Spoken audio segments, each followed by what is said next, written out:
art of punches when you could throw two punches that sound like one. You could throw punches, you can hear them. There were two, but they sound like fucking one punch. They all understand. Anybody that hears this understand the art of fighting. They know what I'm saying. He threw two punches that sound like one.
Mic check.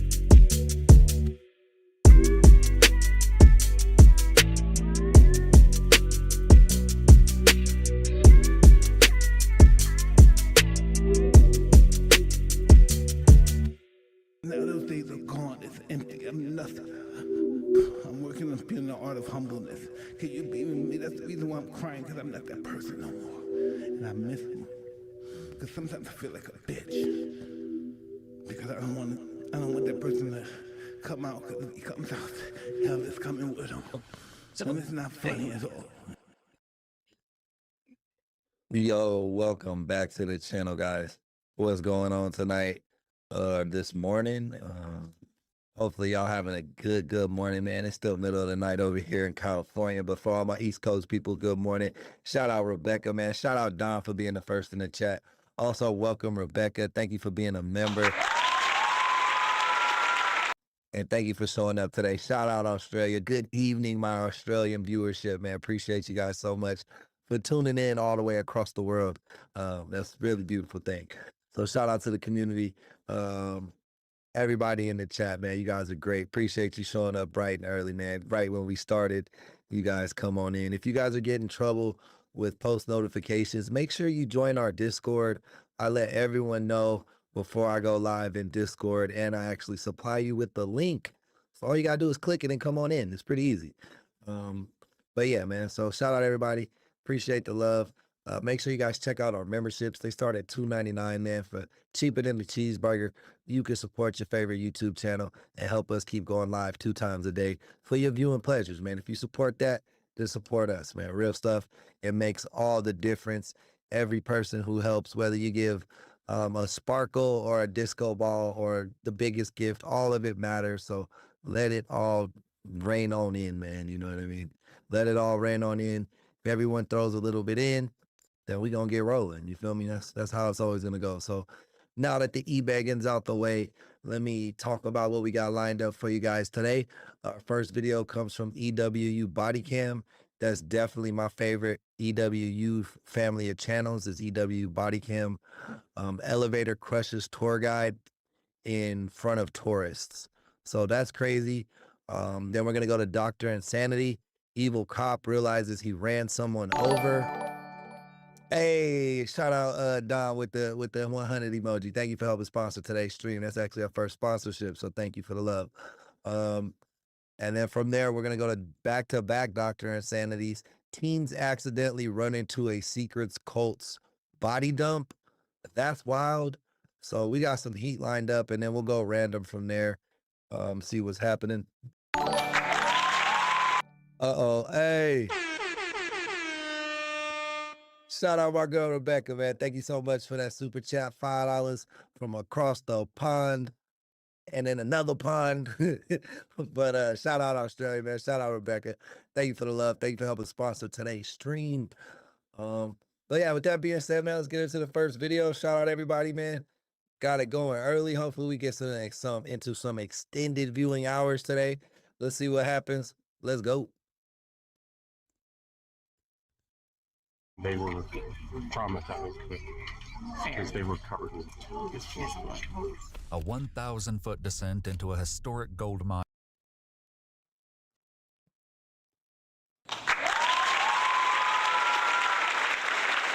Yo, welcome Jazzy to the chat, y'all. Thank you for being a member and thank you for showing up today, Jazz. Becomes a waking nightmare.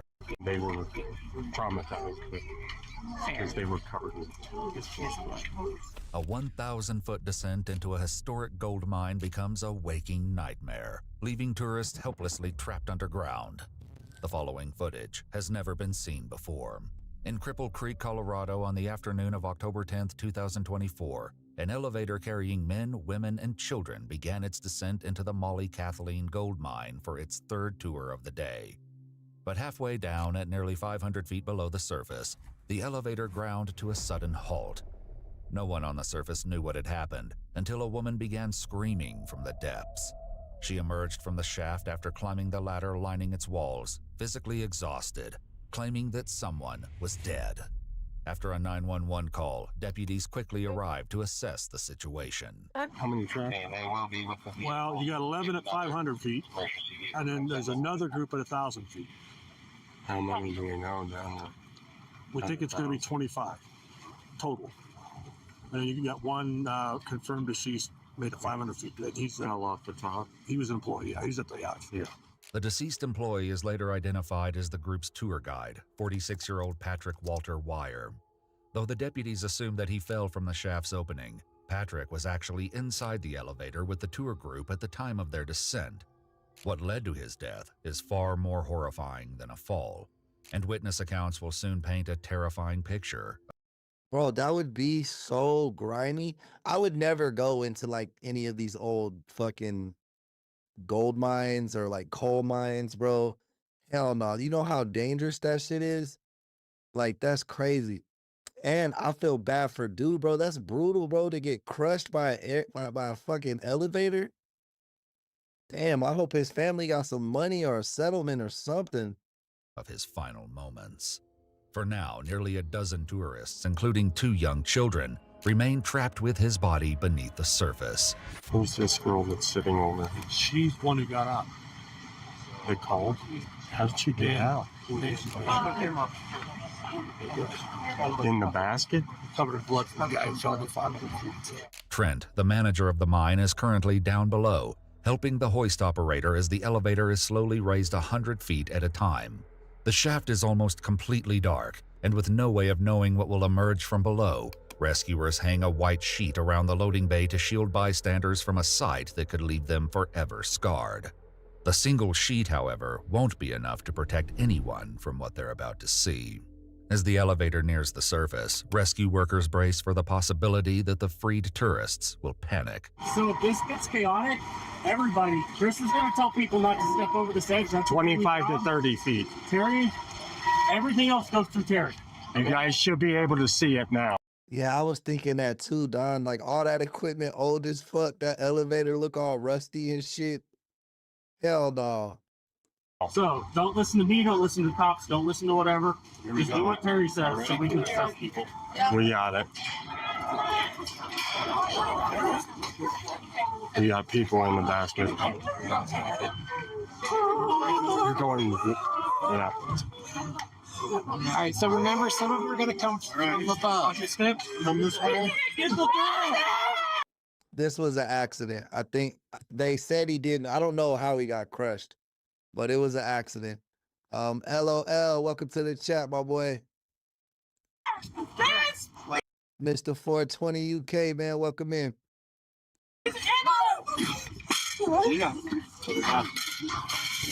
These are heavy.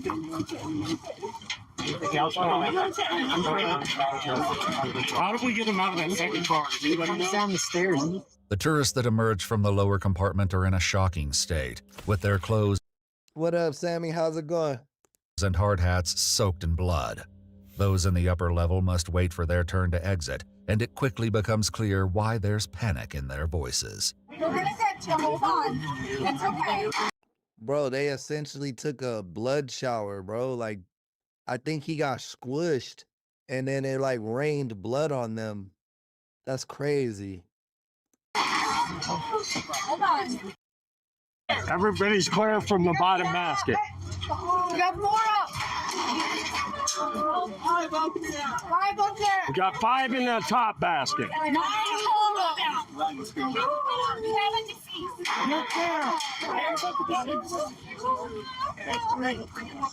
Who's left down below? Is there anybody left down below? Matter of fact, I'm gonna make Rebecca a mod. Congratulations, Rebecca. You have been promoted to the moderation team. You've been very consistent and showing the channel a lot of love. I just want you to know we appreciate you. All right, let's go.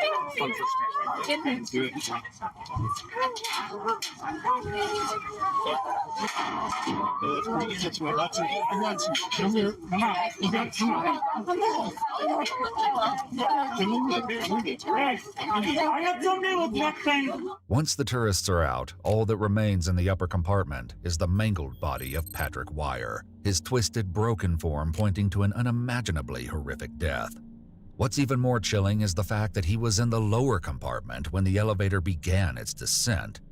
Not yet aware of what caused his demise and unclear on the safety of the elevator, deputies are now left with the realization that there's a second group of tourists still in the mine 1,000 feet below, with no way to bring them out. Trent is still down there with the whole other group. Trent's probably going down by ladder because he went to the 500 level to get this up. Okay, so this did fall. What's the deal with that? That's what we were told. He's the Bro, so, all right, this is a gold mine. This is a gold mine that's now a tourist attraction.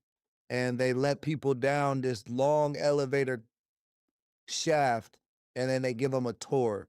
It looks like there's a level at 500 feet below ground and another level 1,000 feet below ground. The people at 500 feet below ground seem to have received a blood bath, literally a blood shower, from the elevator operator getting squished somehow. Like he got squished and crushed in his body like a can. So all his blood and shit and juices flew down onto the people at 500 feet. Now, I don't know if the people down at 1,000 feet know what's going on, but at this, essentially, they're trapped. They can't get the elevator to go back up for them or some shit. Let's put him in, let's do a stove. You don't know what happened. He said there's a loud bang, So we can get him out of this. so it was stopped. As news of a tragedy at the mine starts to spread, Patrick's loved ones begin frantic attempts to call and text, unaware of what happened to him.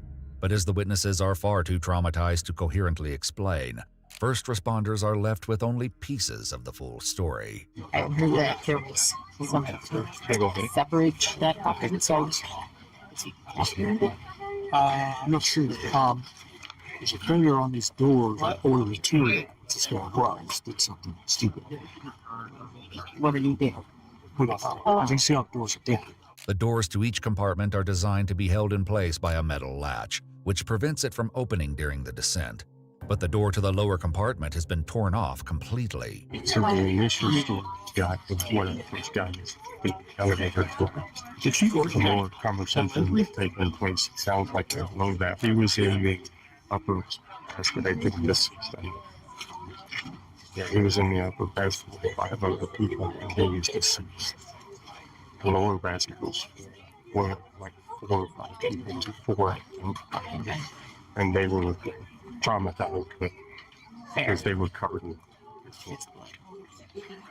for what 20 minutes. And these are the doors that came off his elevator. Yeah. I think it's on the lower elevator.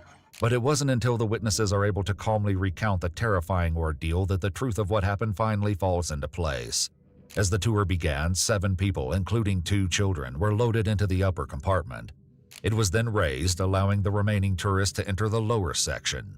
Many noticed that it was cramped inside when Patrick himself got on, and that he struggled to close the door, attempting and failing several times. A woman suggested that Patrick try to reload the carts as there was more room in the compartment above them, but by her account, he ignored the concerns. Eventually, Patrick managed to close the door and signaled to the hoist operator to begin their descent. But due to how packed it was in the lower compartment, the latch wasn't properly secured, causing the door to catch on the wall of the mine shaft at around 500 feet, where it began ripping from the frame and scraping along the wall. Witnesses recall hearing Patrick begin to shout, "I can't stop it, oh. Patrick then reached for the bell that would signal the hoist operator to stop the elevator, ringing it several times. But as he did so, he fell, his body slipping into the small space between the wooden wall and the elevator's frame. His body ricocheted, and as the elevator continued moving downward, he was dragged upward along the wall. As a result, Patrick suffered catastrophic injuries, including severe trauma to the back of his head, a crushed rib cage, detached heart, severed spleen, and a broken neck. No one could remember hearing Patrick scream, leading them to assume his death was instant. But while the traumatic moment ended quickly, Oh no, bro. So it seemed like he overpacked the elevator and then he couldn't close the door. Once the door didn't close right, it didn't fit in the shaft, which caused it to start grinding against the wall. He then falls out the elevator in between the wall and the elevator squishes him into the wall and drags him up the shaft. Like, so as it's crushing him against the wall, it's like moving up his body. So, bro, if it was like a cartoon, it would be like if Wile E. Coyote got ran over and became like fucking flat. You know what I mean? But this is real life, so it don't work like it work in the cartoons. Bro, I think he had worked there a long time and he trusted that equipment way too much because of all the tours he's done. Probably wasn't the first time he did that, for Patrick, but it was the first time he couldn't get the door closed properly. it was only beginning for those still trapped inside. As the elevator continued to descend and Patrick was dragged Yeah, literally, human cheese grater, yeah. upward, his body was forced into the upper compartment, landing on a helpless woman and knocking her to the ground. But in the pitch black, land to descend and named. But while the traumatic moment ended quickly for Patrick, it was only beginning for those still trapped inside. As the elevator continued to descend and Patrick was dragged upward, his body was forced into the upper compartment, landing on a helpless woman and knocking her to the ground. But in the pitch black darkness of the shaft, no one was aware of what had pinned her down. Several tourists pulled out their cell phones to use as flashlights, and in a moment of pure horror, they clearly saw the brutalized body of their tour guide. The 2 children began to panic, with one asking their dad to check if he was okay, but it was clear that Patrick was deceased. Those in the compartment below had no idea what happened and began to shout, saying the tour guide had gone missing. The children's mother eerily explained, "He's in here." Though her words left them confused, the truth of her statement would quickly become apparent to everyone below, as blood from Patrick's body began seeping through the floor, raining onto their hard hats and soaking their faces and clothes. With no cell service to call 911, 3 women from the upper level began to climb the ladder lining the shaft to reach the surface and find help. Those who were left behind, including the 2 Bro, they were like 500 feet down, up, like under the ground too. So like if they would have fell climbing up, they would have died, bro. They low key are heroes. They saved those people in that elevator because nobody would have knew what the fuck was going on from up top for hours probably, you know?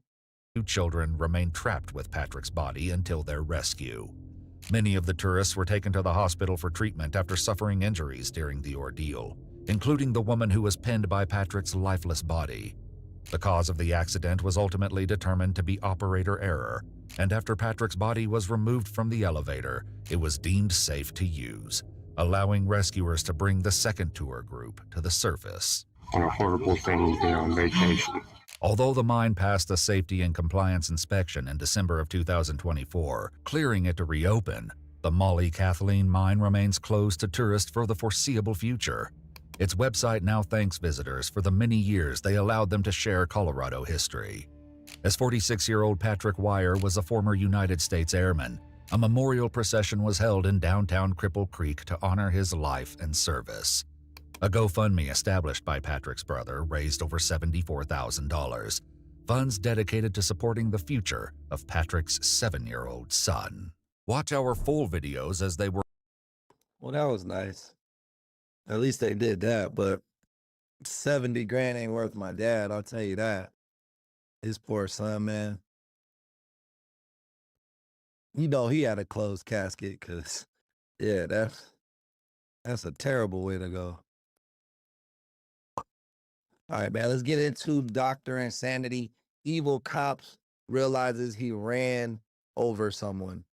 Is she still alive? Is his question. Let's check it out.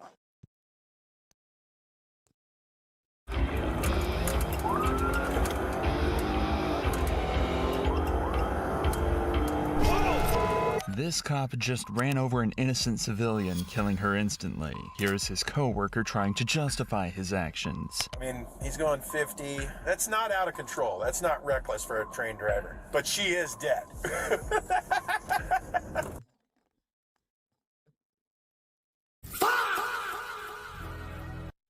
Bro, evil. Bro, evil as hell. You heard what the cop... He was laughing, bro. He was laughing that his homie ran over a civilian and killed her.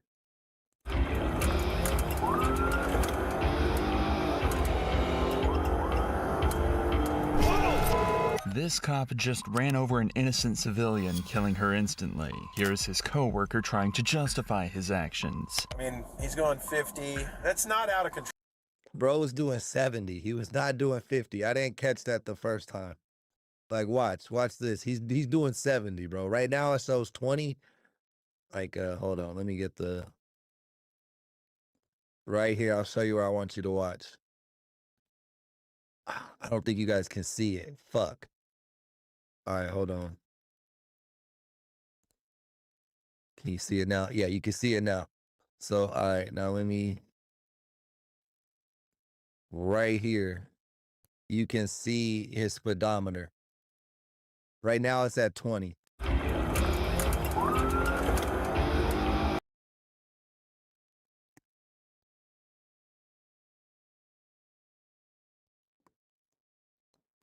$67 right now.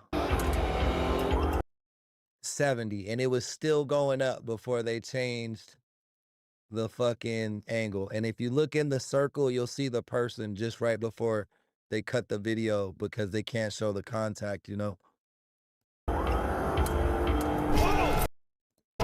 This cop just... Boom, right there. Hold on, let me readjust the drawing. Crushed her. Why were they fucking sprinting across the street, though? It is a crosswalk, but I don't know, bro. This seems like a weird situation. Ran over an innocent civilian, killing her instantly. Here's his co-worker trying to justify his actions. I mean, he's going 50. That's not out of control. That's not reckless for a train driver.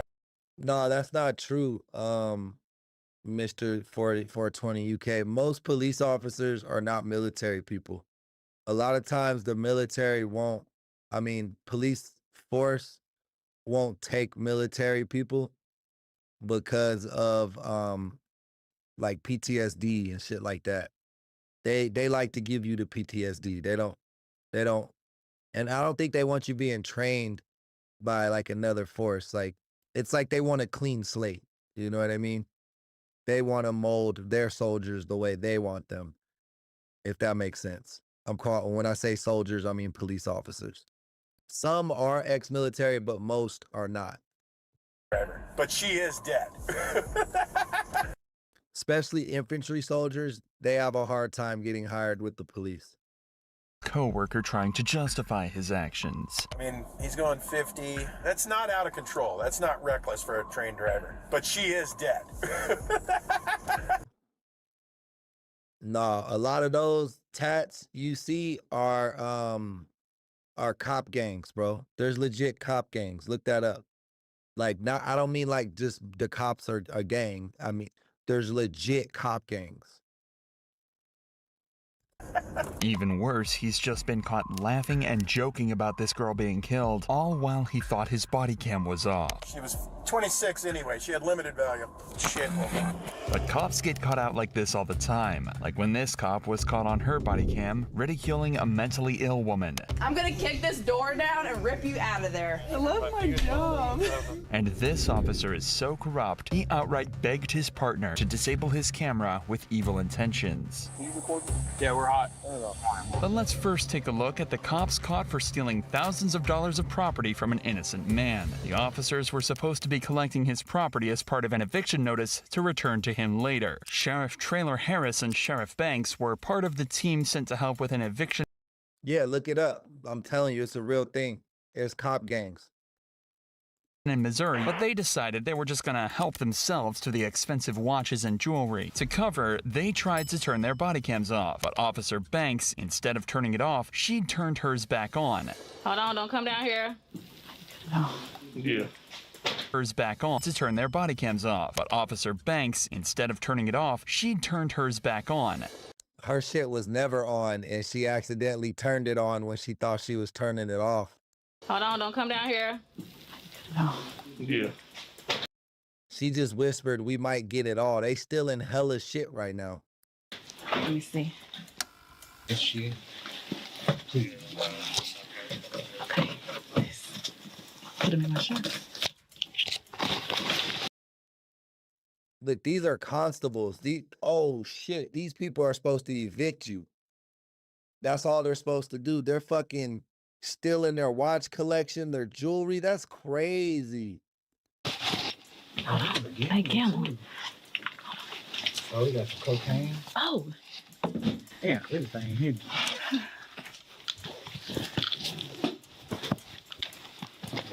Hold on.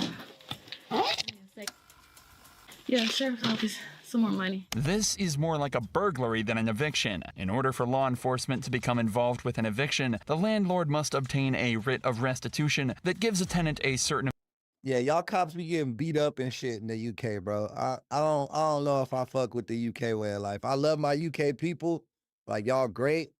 I just don't like the way y'all are government, how y'all government work, bro. Like, I feel like y'all, yeah. The fact that you could get locked up for talking crazy about the queen, dog, is crazy, because there is no fucking queens or kings like that. That's crazy. Amount of days. Like, your cops don't got guns. They're like fucking security guards. People be beating them up and shit, running from them. Yeah, bro. I don't know. I like I like my cops to be authoritative a little bit. To vacate the property. If they fail to leave, the cops get involved to assist in the moving process. We should be able to trust that they'll do their job and resist the temptation to help themselves. But for these cops, it was time to unload what they just looted. Hey, open your, open. I need to go in your car for me. Huh? I need to go in your car for me. Yeah, thank you so much. It's okay. I'm good. What you doing? Some shit here. Put in my pocket. Huh. I can leave it. Just sit in the driver's seat. Sit in the driver's seat and take it. Okay. I'm trying to call back. Where's the cash at? Oh, he got that. But that's not true, Mr. 420 UK. Your criminals still have guns. So only thing that happens in your situation is people that follow the law aren't allowed to have guns. But criminals will still find ways to obtain guns because they don't give a fuck about the law. That's why they're a criminal. So y'all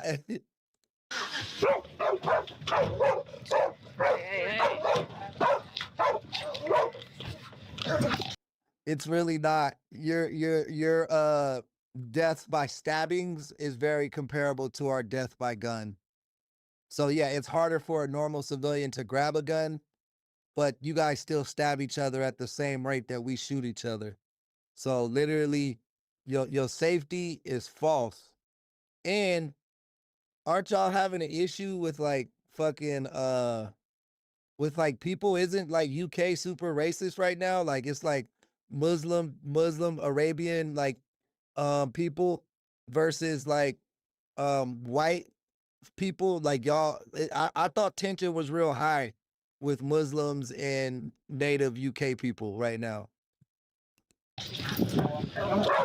At this point, these cops have no legal base to justify their actions. During an eviction, officers may have legal grounds to remove personal items from the rental unit. However, they must follow certain procedures set out by law regarding storage and disposal of the property. In this case, however, all we see them do is take items with fiscal value. And considering the whispered tone of their conversations, these actions lack any legal justification. But it's what they do and say next that Yeah, you get 10 years for carrying in a lot of states out here. But you know what's crazy is the states with the most gun laws have the most gun crimes. I don't know. It's weird. It's weird. Yeah, America's super weird too. I just don't think, all I'm saying is the UK ain't as great as y'all trying to crack it up to be. You know what I mean? Like the fact all the other countries, y'all need us. Like y'all military is whack. So y'all need us. Like we really keep the bullies off of all of y'all. For real, for real. that will be their ultimate downfall. That's the pistol. Okay. What is it? This is shit I bought last night. Pissed. Sure would hate to sanitize it. You still in here? You found something else?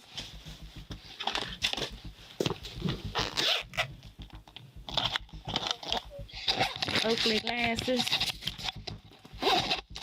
They all that in Derek's car. Some more. But I don't like when people be like per capita percentage. No, let's deal raw numbers. How many people die every year from stabbing and how many people die every year from shooting? And then let's compare the numbers. Because if you say per capita, that don't even make sense. We have so much more people than y'all. Like in Canada, when like Canadian people will be like, well, we have national health care. But it's like your health care sucks. And you guys come down to America anyway for better doctors. Not to mention, there's less people in Canada than there is in California. And California has free health care. You know what I'm saying?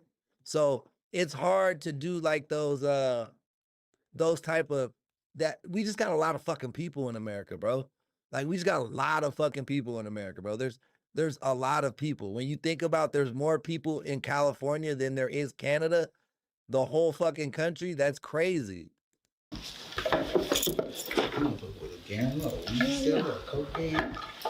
want to know when they can come in and start moving. When we done. I said the 2 hours, I guess, to start whenever they come in to move. Yeah. That's her purse. Look in it. Probably nothing to do. Not only did these officers just rummage through and steal whatever they wanted, but now they're searching through the tenant's purse without any prior consent or probable cause. After treating themselves, they finally let the tenants back inside to remove their personal belongings. A week later, the owner filed a theft report, sparking the investigation that discovered the accidental body cam footage. In December 2022, Traylor Harris was convicted on charges of theft by a public servant and was given 5 years probation and a $10,000 fine. Banks managed to make a plea deal for a misdemeanor charge to avoid prison time, and both have been fired from the police force. However, this evil cop ridiculed a mentally ill woman after threatening to tase her, all without turning off her body cam. You want to get tased? Don't do it. This is going to be so fun. When Tulsa police officers respond to a 911 call, they find a woman has locked herself inside a store's bathroom and is refusing to leave. Inside that bathroom is 70-year-old LaDonna, and she's in the middle of a major mental health crisis. Tulsa police, can you open the door? LaDonna, can you open the door? Well, no. So if you don't open the door, we're gonna have to bust it down, okay? Oh, why would you do that? Yo, plus like the UK be hella racist, bro. They be like throwing bananas at people and shit during soccer matches. That's crazy to me, dog. Like shit like that don't be happening in America.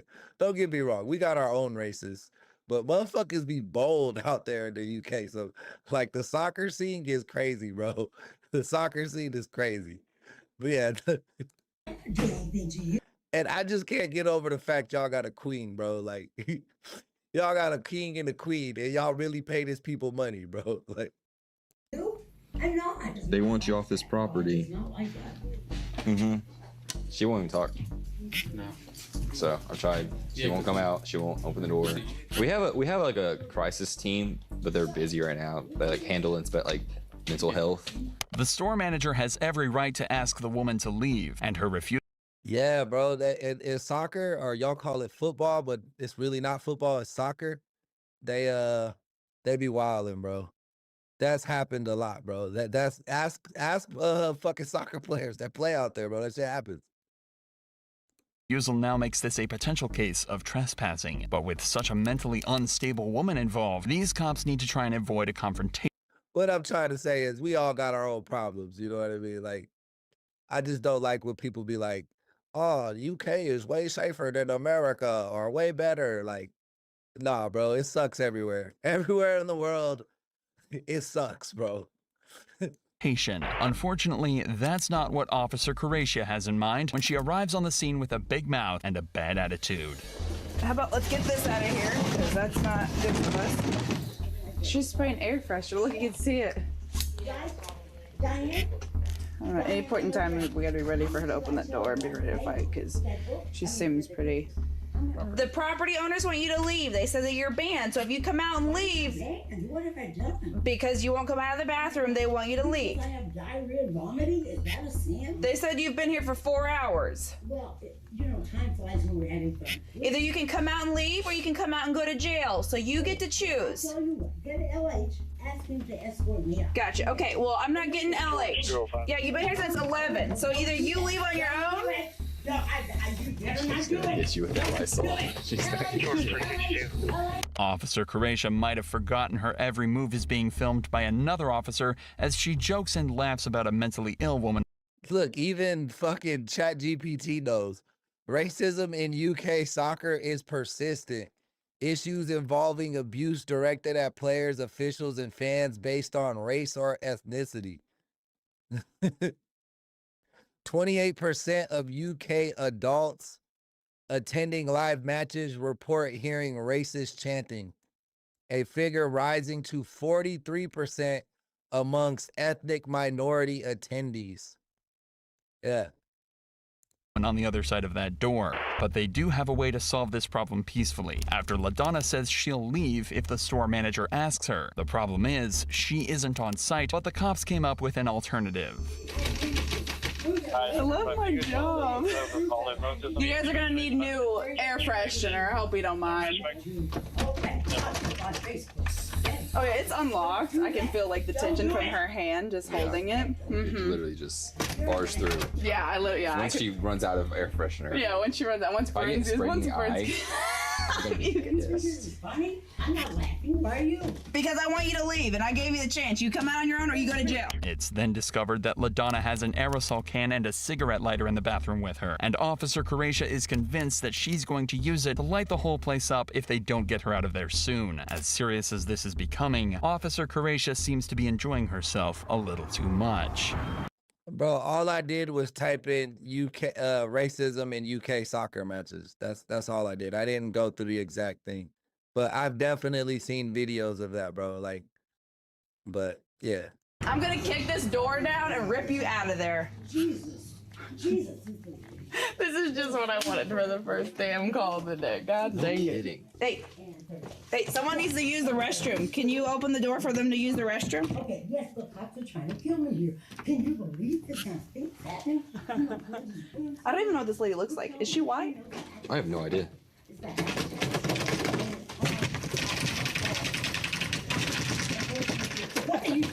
The other cops were wilding, bro, that were stealing and shit. I don't think this lady's wilding. I think she's just laughing and shit, like, but this person is legit crazy, locked themselves in the bathroom. I don't know. I'm kind of on this chick's cop side right now. I got to see how this plays out though. Open the door. But she won't. She's very 85. Be careful. I don't want you to get hurt, okay? I don't want you to be hurt. How am I gonna be hurt? Are you gonna stab me? Do you have any weapons, LaDonna? We have not did that. What are you talking We about? have. My weapons of warfare on the stronghold of God. So you don't have any weapons in there? What kind of weapons would I have? I don't know. You might have a knife and try to stab me. What guy's gonna stab me? I don't know. You have anything to me? But the approach Officer Kureisha is taking obvious. No, what I'm saying has nothing to do with the iShow speed matches, Mr. 420. Yeah, and I'm not talking about the crazy shit that. Yeah, the Argentinas, they're a whole nother thing too. They have like a whole history of that shit. Like. Obviously isn't working and is only making LaDonna's behavior even worse. And it's not going to get any easier when she threatens to unleash her taser. So you're gonna get pepper sprayed, and that's gonna be a good time. So just to let you know, either you open the door or you get pepper sprayed. You can even like get it cracked, honestly. Yeah, right there. See, it's cracked plenty enough right here. Like, yeah, and just spray right here. This bitch about to pepper spray herself, spraying it into the crack. The cop, like. You're gonna be blowing your damn self up. That's what's gonna happen. That's exactly. So she needs to go to jail for arson. She's trying to start a fire. Ellen, they're trying to kill me. You're gonna have to shoot me. No, we're gonna have to go hands on and throw you to the ground. Oh, so not my Oh. Finally. Now it's about time. That's the sound of reinforcements arriving at the scene, and it looks like Officer Kureisha is about to get her wish and finally get her hands on LaDonna. It's only moments after another officer arrives that they're finally coming face to face with a desperate suspect. Okay, so what's the plan? Gonna bust it then spray, or we're gonna bust it then go hands on? Because we're gonna have to go hands on. She's already like threatened. Okay, so let's just go hands on and not get OC'd. Okay.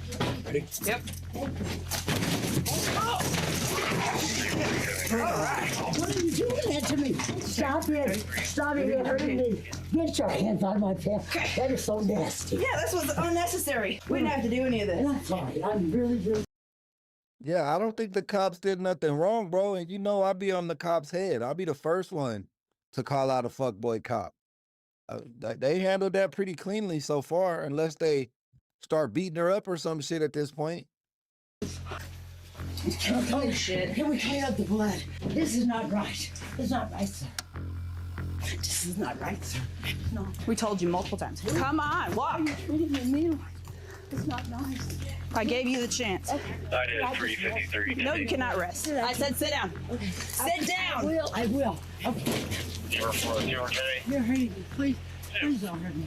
When the footage of this arrest went viral, it caused outrage. But although the police department said the officer's conduct was highly unprofessional, no action was taken against anyone involved. Thankfully, there were other officers around to keep Officer Kureisha from getting out of control, unlike this next case. Yeah, nah, bro. I don't. Yeah, that was a little weird, Don. That was a little weird. They didn't know, but they didn't confirm it either way. Honestly, from her voice, I thought it was an older white lady. But when they said LaDonda, I was like, okay, maybe a black lady. But yeah, no, that lady was just crazy as fuck, bro. I don't think the officers did nothing wrong right there. Her face was bloody because she was tussling with that dude cop. That chick cop didn't put her hands on her. I think her face was bloody because when he tackled her, maybe her face hit the sink or something. But that seems like an accident. Like if she would have just came out, you know what I mean? It wouldn't have been that issue. Yeah. Honestly, I didn't like that one. I didn't think the cops did nothing bad. Where a deputy decides to frame an innocent woman for possession of narcotics when he thinks nobody's looking. All right, so you're one.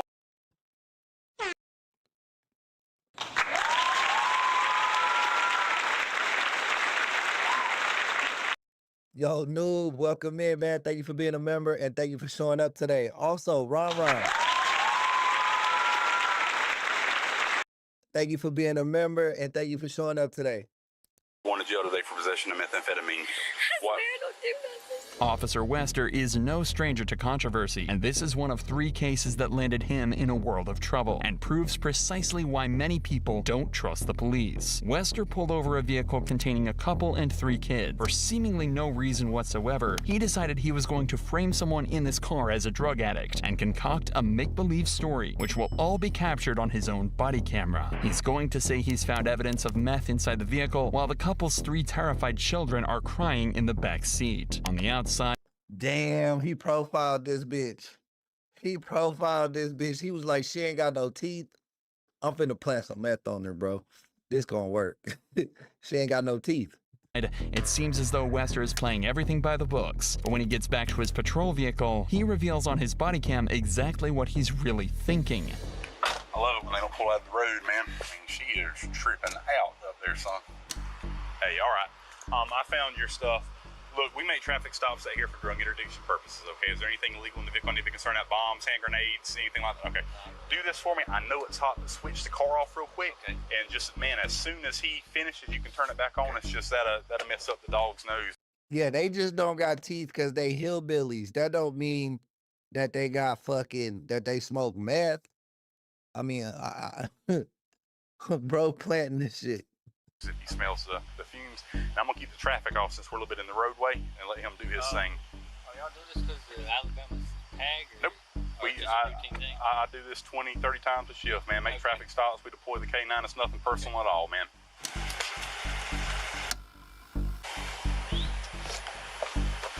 Boy, more at? In Florida, police don't necessarily have the right to search your vehicle, but if a K9 unit was to detect the scent of drugs, then that gives cops the probable cause they need to perform a search. But there's an argument about the reliability of K9 units and the ability for cops to simply lie and say that the dog flagged when it really didn't, and that's exactly what Wester's plan is. All right, man. Look, that was a positive alert to the odor of narcotics emitting from the interior of the vehicle. That does give me probable cause to search the vehicle, okay? All right, now I know we've got some... I've been telling y'all for a minute, bro, that the dogs are bullshit. Like, the dogs are they can make the dog alert. Like, even if the dog doesn't alert, they know that dog, bro. Or they could just be like, well, every dog doesn't have the same alert. So they could be like, yeah, he's signing to me. Like, I think they just make that shit up as they go with the dogs, bro. Babies back there, and I know it's hot outside. I am going to search the vehicle. How hard would it be for y'all to get the kids out and hang out with them real quick? No. All right, that's fine. Go ahead and hop out. Follow mama. That's right, man, by the cop car. Y'all just hang tight.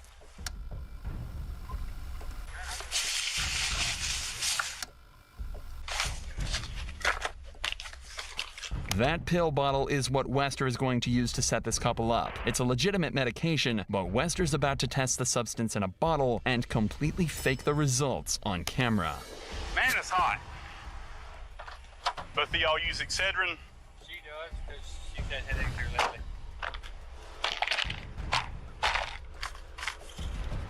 Hey, don't mind, take this gentleman and the kids just up to the van up there. I need to have a conversation with this young lady right here.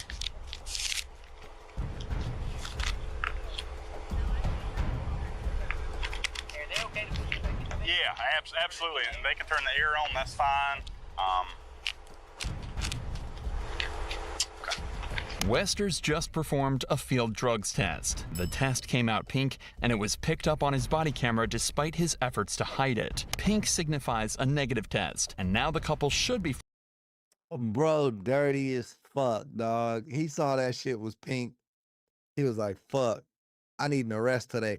I'm telling y'all, bro, I think cops be getting commission or bonuses because these motherfuckers just be framing people for shit, bro. Free to go, but he's about to lie and actually become a criminal himself. Do you recognize this bottle right here that was in the trash bag by any chance? Yeah, it's the one you bought 2 days ago. Okay, all right. Look, at this point, you are detained, okay? All right? I ain't gonna put you in handcuffs in front of your kids or anything like that, but I need to ask you some questions, okay? That white little Excedrin bottle. Yeah. Okay. Bro profiled them because the dad and the mom don't have no teeth, bro. They both got fucked up grills. So he was like, I'm just gonna make them meth heads. They already look like them. Bottom corner with the way it was positioned, I opened it up. There is a crystallized substance in the bottle of that bottle, in the bottom of it, okay? I tested it there. It did return a presumptive positive for methamphetamine here on the side of the road. So my question is,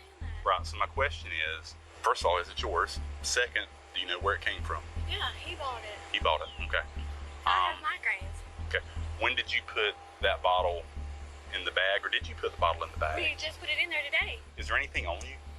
No narcotics, anything like that? Nothing I don't do anything. Okay. I smoke cigarettes and drink Dr. Pepper. All right. So you don't use any kind of narcotics or anything? Okay. Never have? No. No. Okay.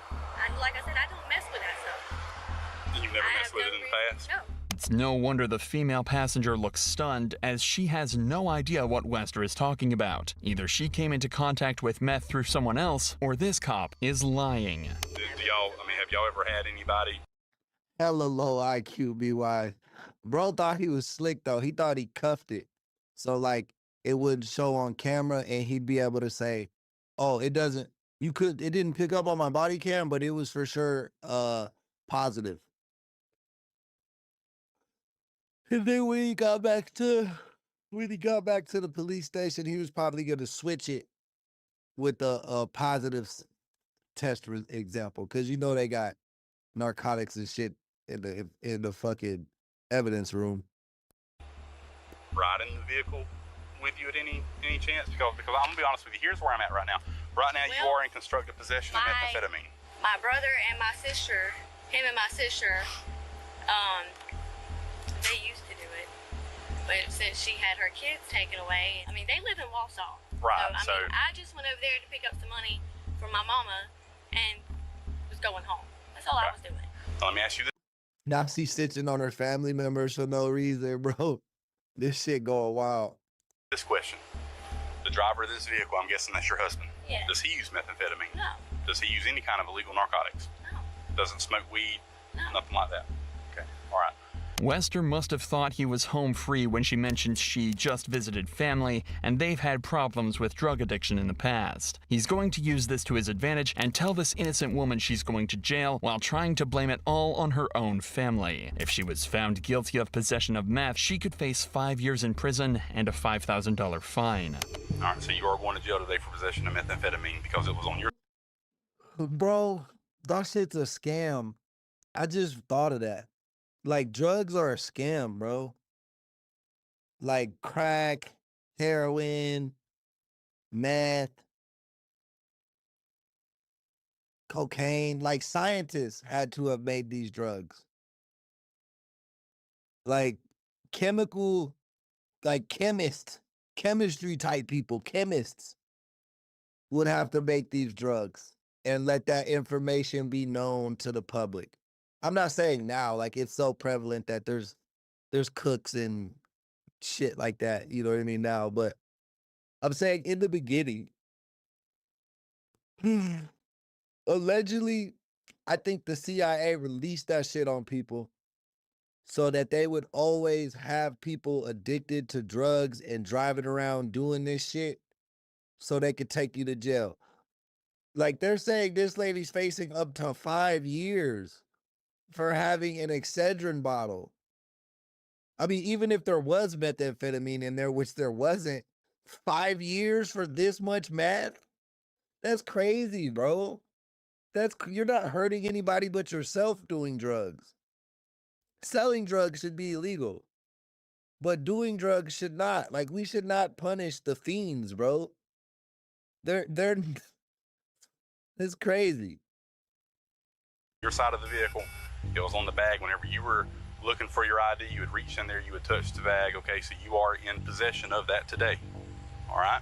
I swear I don't do nothing. What I'm going to do, though, since that young little boy's looking back, I'm not going to put you in handcuffs, okay? Nothing on you, right? No, I swear to God, all right. there's nothing on me. All right. Go and have a seat in the back of my car right here. Look, man, she's going to jail for possession of methamphetamine. And that Excedrin bottle that y'all saw me pull out, okay? Hey, Don, thank you for the 100 emoji. Thank you for the jewels. Appreciate you helping sponsor today's stream, love. There's a crystallized substance that tested here on the side of the road, tested a presumptive positive for methamphetamine. How's that? Hold on. Like, 32 drugs a day in our life. It was in the bag that I saw her fiddling with whenever she was looking for her ID, okay? Now, with all that being said, by no means am I saying she's a bad person. Understand that's not where I'm coming from. The state of Florida entrusts us to be a fact finder, okay? So right now she is in constructive possession of methamphetamine. Now, she told me after I read her rights, I'm not gonna read you your rights, I have no reason to, because you're not detained, you're not under arrest or anything like that. But I do want some clarification if you can help me out with something.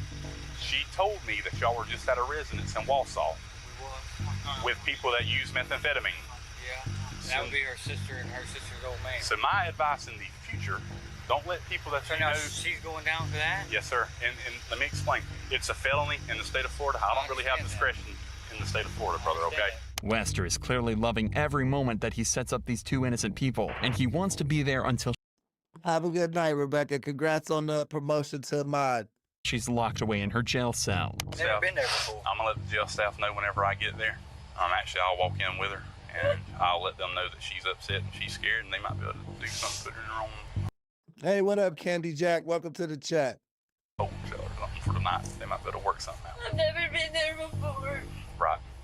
Listen, man, I want your word that you'll be careful you let around that damn vehicle. Yo, Being in the car, we're okay? not going back over there no more. Okay. We're not going back over there no more after this. You get your insurance squared away. I'll have to take care of that right now. All right, man. Y'all free to go. Hey, if they give you a drug test, you're gonna pass it, right? Since you don't have any kind of criminal history, sometimes what they can do is they can give you what's called PTI, which is pretrial intervention. That if you can go like a year with random drug Yeah, isn't that like 15%, Mr. 420 UK? And you said most of our police force was ex-military. So 85% of our police force is not military. So like I said, there are some ex-military, but the cops really don't like using military people in police force. They like to train them from the bottom, like with a clean slate. And especially they don't take infantry. Like just because you're in the army doesn't mean that you killed anybody or you did anything. There's hella jobs in the service. Thank you for the chili. Appreciate the love, Candy Jack. test, it's like the charges go away. Now, by no means am I saying that's what they're going to do, because after I drop you off, Hey, a bacon egg sandwich would be fire. I'm not with that turkey bacon, bro. Give me the real deal, Holyfield. I need that pork bacon, Don. it's kind of out of my hands. The biggest takeaway, I'm telling you, is, you told me that you were around the people that use methamphetamine. You got kids in the car. You got to be careful. You can't be letting people do that. The woman was arrested for possession, but the charge was later dropped. Wester would eventually get caught out for his extremely underhanded tactics and face justice in a courtroom a few months later. It turns out this wasn't the only time he'd done this exact thing, and he was sentenced to up to 12 years for trying to put a series of completely innocent people in jail on fake charges. But Fuck yeah, bro. He actually went to jail. He did 12 years. Hold up, that's a DJ horn. Them other cops that was stealing and shit, they didn't even get in trouble. They just got probation and fired.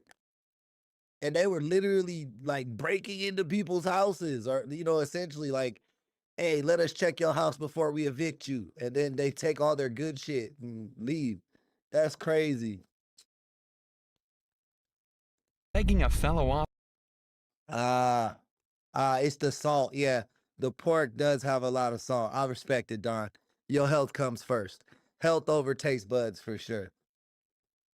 Officer to turn off his body cam is significantly dumber. Mr. UK, you have a queen, bro. Go bow down to the queen or some shit. Than what Wester tried.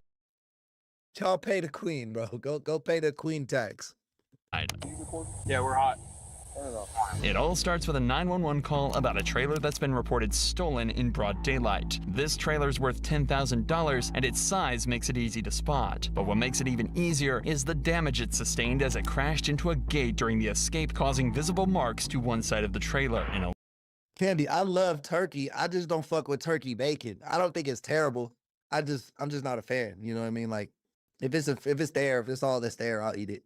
But yeah, I love turkey. I love Thanksgiving, man. I love like that big ass roast turkey that you make every Thanksgiving, man. Me and my wife, we go all out on Thanksgiving, man. It takes like 2 days to prepare our bird. Alert is sent out to the local police, and the trailer is found in no time at all. Hey, step out. Step out, put your hands on the car. This trailer's showing stolen. Oh, I didn't steal it. Okay, well, that's what you got pulled over for. Well, that's I why did you're not detained, steal it. and I'm trying to figure out what's going on, okay? This guy said I could stay in this trailer right here. I don't know nothing about it. All right, well, we're trying to get your ID. We're going to walk back here. We're going to have a seat in my car for just a minute, and we're going to get this figured out. Understood? Oh, Douglas. I never had beef bacon. I'd like to try it. Douglas, you got packed out. You no longer welcome at the channel now, man. You can make fun of me. You can talk bad about America. And we could go back and forth, in the chat. But you can never tell me to stop pausing the video, bro. That's how you get kicked off the fucking channel. So salute to Douglas. You got packed out, my friend. Good. All right. So far, everything is being done by the books, and these cops have probable cause to pull the driver over, who denies stealing the trailer at all. But this traffic stop is about to become very personal for one officer, who could face some seriously difficult questions for turning his body camera off while at a crime scene. Male driver, female passenger. Turn off your body cam. Are you recording? Yeah, we're hot. Hey, see, Mr. UK, that's how racist the UK is. You saying racist stuff, and you don't even know it. Probably don't call people that, bro. That's not nice, bro. Don't use those type of terminologies. We're not cool with that here on Fake King True Crime Reviews. I'm not gonna ban you because I don't think it's a bannable offense. You didn't tell me to stop pausing, but I'm just gonna teach you because I don't think you understand American culture. I think you just heard that phrase online. But yeah, bro, don't use that phrase in this chat. Turn it off. We can't shut it down. We got 10-15s. It's okay. Everything good? Just shut it down for a second. Or somebody shut it down and talk to me real quick. I know that phrase was made in America. I didn't say you guys invented it. I just said don't use it in the chat. But I was just saying that it proves when you were like, UK is not racist, and then you say a racist remark. So I'm just giving you the benefit of the doubt. Maybe you didn't know it was racist, but I'm gonna just ask you to stop being racist in the chat. This is your warning. Also, who the fuck don't love watermelon, bro? Like, who is this motherfucker that don't love watermelon? Like, show me one person that doesn't like watermelon, bro. All right. Well, everything is it the victim? What? What's the problem? Shut your shit down and talk to me. Yeah, we're hot. Let's figure it out. Is significantly dumber than what I'm not saying that's what they're going to do, because after I drop you off, it's kind of out of my hands. The biggest takeaway, I'm telling you, is, you told me that you were around the people that use methamphetamine. You got kids in the car. You got to be careful. You can't be letting people do that. the woman was arrested for possession, but the charge was later dropped. Wester would eventually get caught out for his extremely underhanded tactics. Damn, y'all saw that? I started talking about the queen. He said, watch your mouth. Like, fuck the queen. You can't even say that. If you say fuck the queen or fuck the royal family, you'll go to jail. So go suck some royal dick and get the fuck off my stream.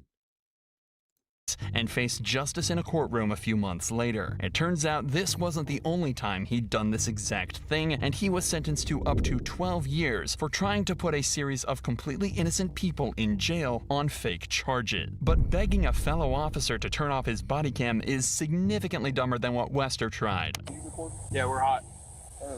It all starts with a 911 call about a trailer that's been reported stolen in broad daylight. This trailer's worth $10,000 and its size makes it easy to spot. But what makes it even easier is the damage it sustained as it crashed into a gate during the escape, causing visible marks to one side of the trailer. An alert is sent out to the local police and the trailer is found in no time at all. Hey, step out.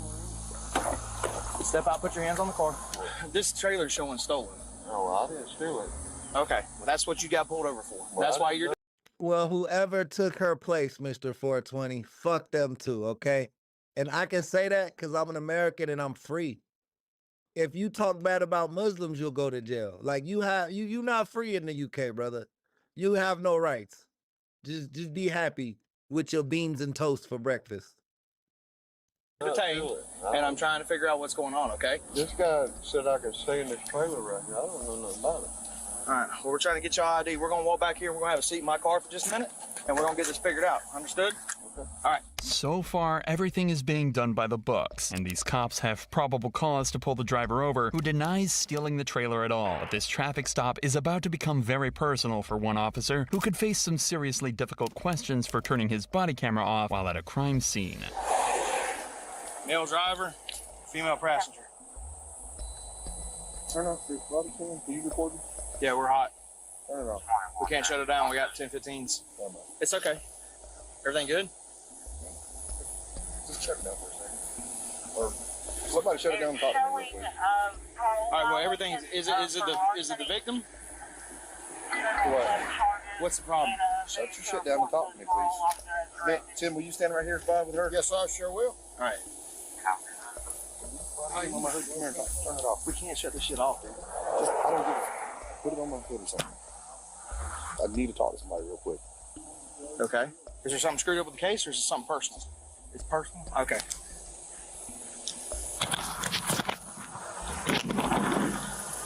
Body cameras are not only crucial in providing evidence in court, they are key in maintaining transparency and trust within communities. But it's unusual for a cop to make a request like this. But his fellow cop refuses to comply, only putting his body camera down to find out what the problem is. Okay, all right, we'll handle that. That's not a problem. That's personal, we'll handle that. That's nothing to do with the case.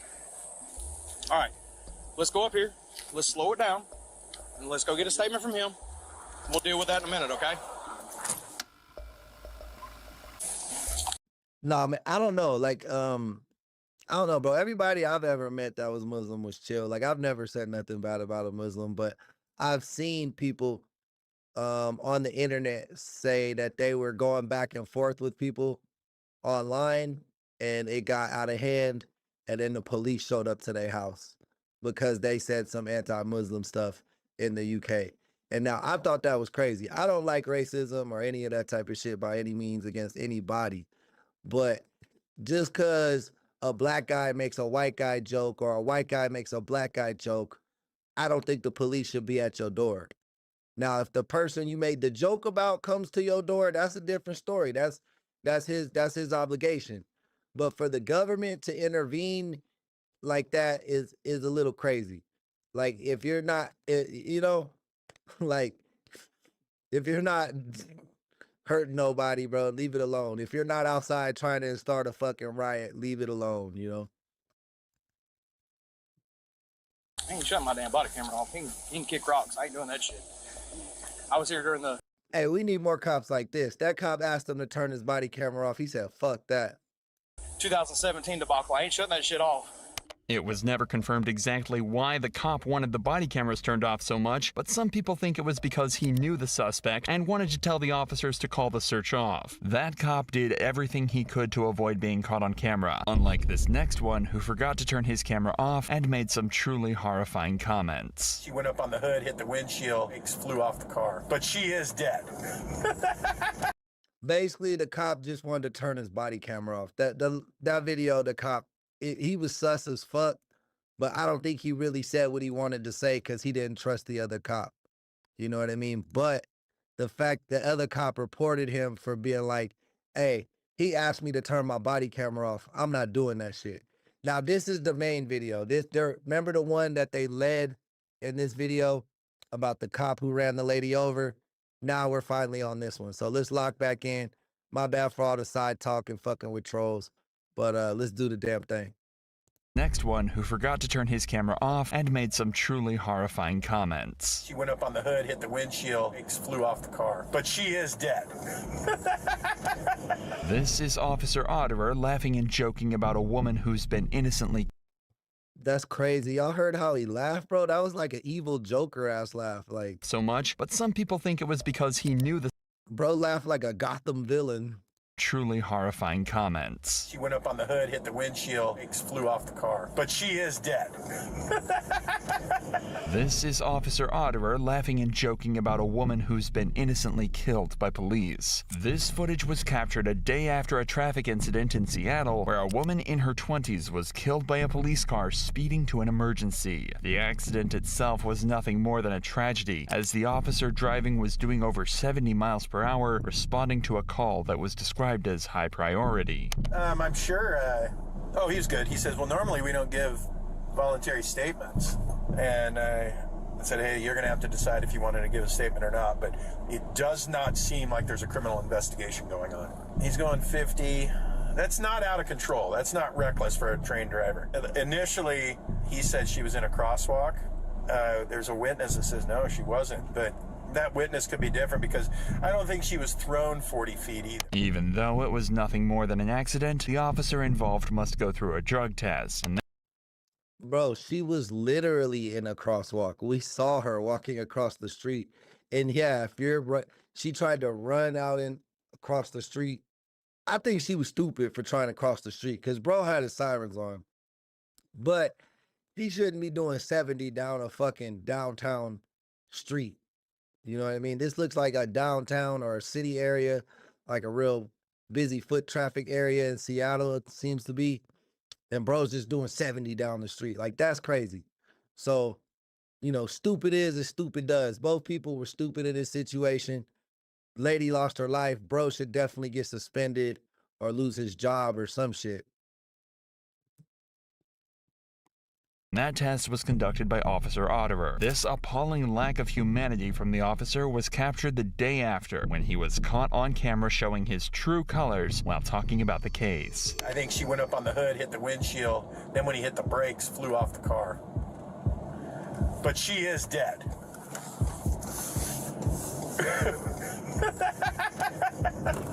No, it's a regular person.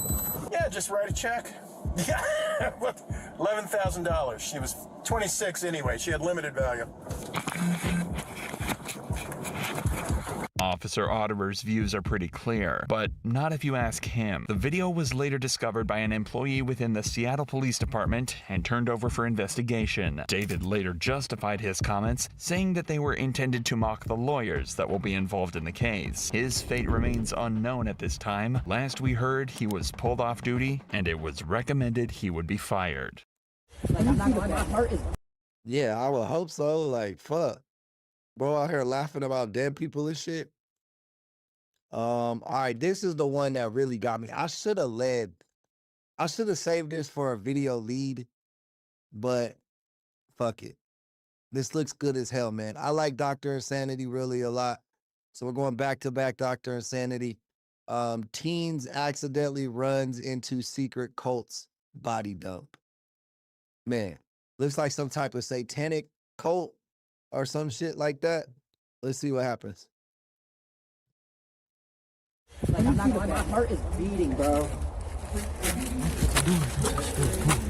This group of teenagers are in the middle of exploring an abandoned building in Michigan. Just a few feet away from them is something they were never meant to see. You want me to get close up for you? Hey, I'm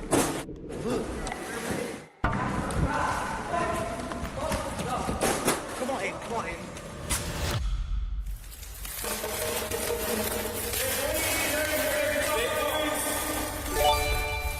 When police arrive to investigate, they discover this killing might be part of something far darker, with ritualistic clues pointing to a murder orchestrated by a cult. And as detectives begin closing in on its members and turning them on each other, they discover that this may not have been the cult's first victim.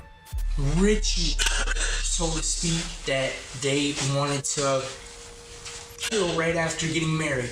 It was like a gang or something? No, it wasn't a gang. It was, Steve called it a family. I know you didn't say the number I heard, right? 16? I killed 16 people. You killed 16 people is what I said.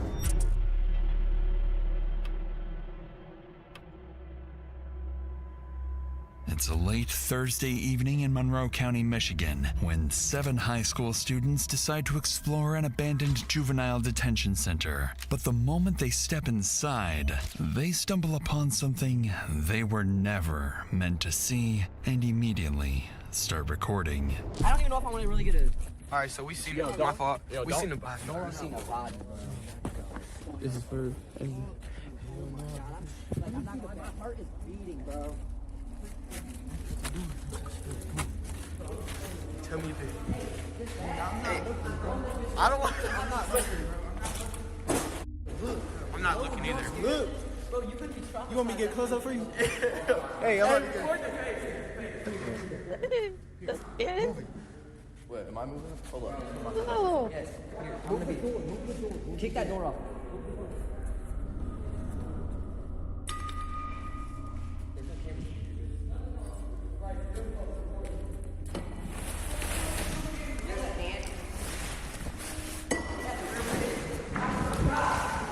You stepped on my stain sword again. Upon seeing what appears to be the dead body of a young woman, the boys run back to their car and drive off. Despite knowingly trespassing, one of them calls 911 and begins describing in detail the gruesome discovery they had just made inside. Monroe County 911. What's the address of your emergency? Hi. So we were exploring a abandoned building, and I think we found a dead body. Okay, what was the address? Right now we're at the Monroe Travel Center. Where was the address you were exploring? It's the old student center, or like an old school or something. You're pretty far away from Netto. Yeah, because we drove away and we didn't know what to do. Tell me exactly what happened. Like, he moved a door that was on the ground, and underneath it there was his tarp, and under the tarp we saw a foot. So we left and called. Can you give me a call when you get back to the pilot center? Yes. After directing the teens to a safe location, Michigan State Police are dispatched to Boysville, an abandoned juvenile campus with dozens of rooms and corridors. Once officers arrive with no electricity and a potential homicide scene waiting inside, they draw their weapons and prepare to move in. Just keep track of how many rooms, like, look at how many sections there are of the building. Keep track of how many sections you think you're going through so you don't get lost. Yeah. One room at a time. So you three want to go first, me and Llewellyn will stay back? One room.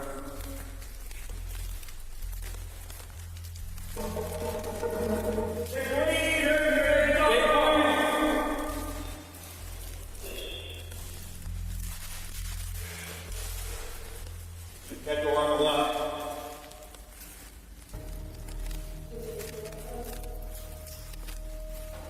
Long hallway. Long hallway. Bro, it's so crazy and hard to believe that like shit like this is real. Like they found body parts, a heart, hands. I think I heard the kids saying, the teenagers when they were exploring, like who the fuck is joining cults and chopping people up? Like, where do they find their victims? Do they kill their cult members? Or do they kill people outside of the cult? Like, how does that shit work?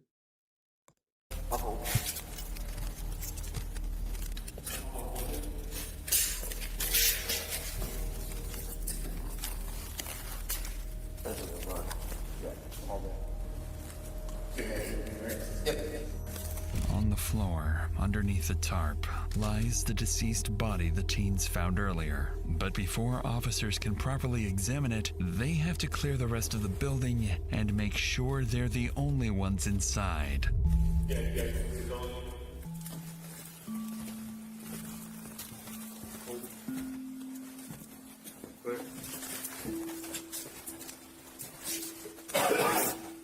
It's a series of rooms.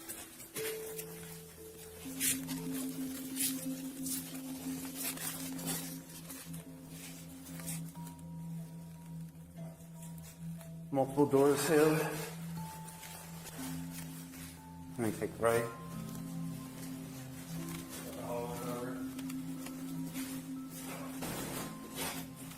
Walking through.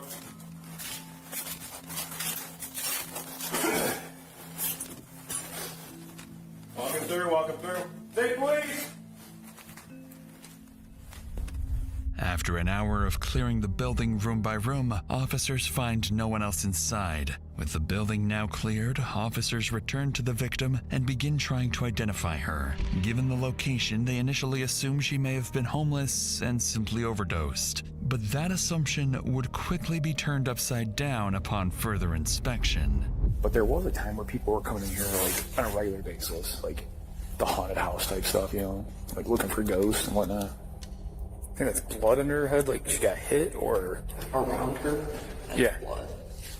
Well, unless suspect is on top and slams your head on the ground. Yeah, it's not blood. No, it's like bronze. Are these cops dumb? I'm pretty sure that's blood. It's all over. It's on her face, her arms, on her neck, her shirt. Look at how her legs are positioned. Shirt's pulled up. I'll get my fingerprint scanner out here in a little bit. Yeah, I wasn't gonna. Yeah, probably what, mid-20s, 30s maybe. I mean, she might not even be local. It might be somebody a truck driver picked up. As officers continue examining the body, they notice several unusual details. The victim is covered in an unfamiliar substance, surrounded by candles, and across her legs are what appear to be scribbles and strange markings. While one officer moves to retrieve a portable fingerprint scanner a few miles away, another group of officers makes contact with the teens who discovered the body. They're all shaken up yet cooperative, handing over the video they recorded inside. And it quickly becomes clear to detectives that they're far more worried about a trespassing charge than being tied to what happened to the victim. So they're eventually let go. Back at the abandoned property, the officer scans the victim's fingerprints and learns that she is, in fact, a local, 22-year-old Kayla Sadowski. Moments later, paramedics arrive and examine the body, confirming two things. She's been here for some time, and the head injuries are consistent with 3 gunshot wounds. Sometime after midnight, officers lock down the rest of the building and return to the station, intent on resuming the investigation at first light. And as the investigation would begin coming together, detectives would become convinced this is not only a homicide, but part of something far more disturbing, possibly even ritualistic. If you live with him and you leave and he finds out you leave, needless to say, you're going to be the next. Steve said that she was screaming, Steve! Steve, help! Steve, help! Do you want to go see your dad? Do you want to be with your mom? Yes. Or you want to live?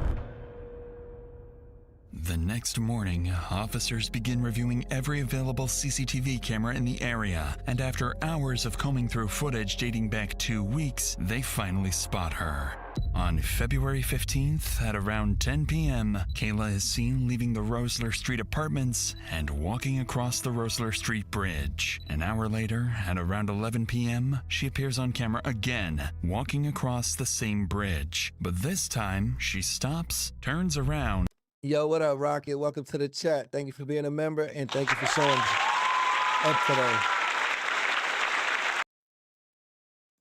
And gets into a black Mercury Milan, wearing the same skirt she would later be found dead in. When officers run the vehicle's license plate, they learn it's registered to 44-year-old Stephen Bales, a man Kayla has an active protective order against. And just like that, investigators have their first suspect. That same afternoon, officers rush to Stephen's house, but what they find is troubling to say. Wait, how'd they get their first suspect? I didn't catch that. I missed that. Hold up. Say the least. A note taped to the front door stating that coming through footage station, detectives that they're far more worried about a trespassing charge than being tied to what happened to the victim. So they're eventually let go. Back at the abandoned property, the officer scans the victim's fingerprints and learns that she is, in fact, a local, 22-year-old Kayla Sadowski. Moments later, paramedics arrive and examine the body, confirming two things. She's been here for some time, and the head injuries are consistent with 3 gunshot wounds. Sometime after midnight, officers lock down the rest of the...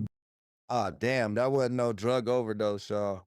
I know somebody had guessed that in the chat, but it for sure definitely wasn't a drug overdose. It was a bullet overdose.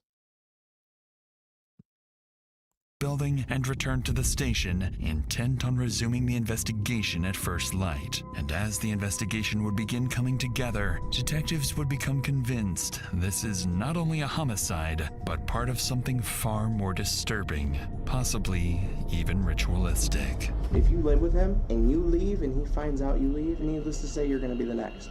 Steve said that she was screaming, Steve! Steve, help! Steve, help! Do you want to go see your dad?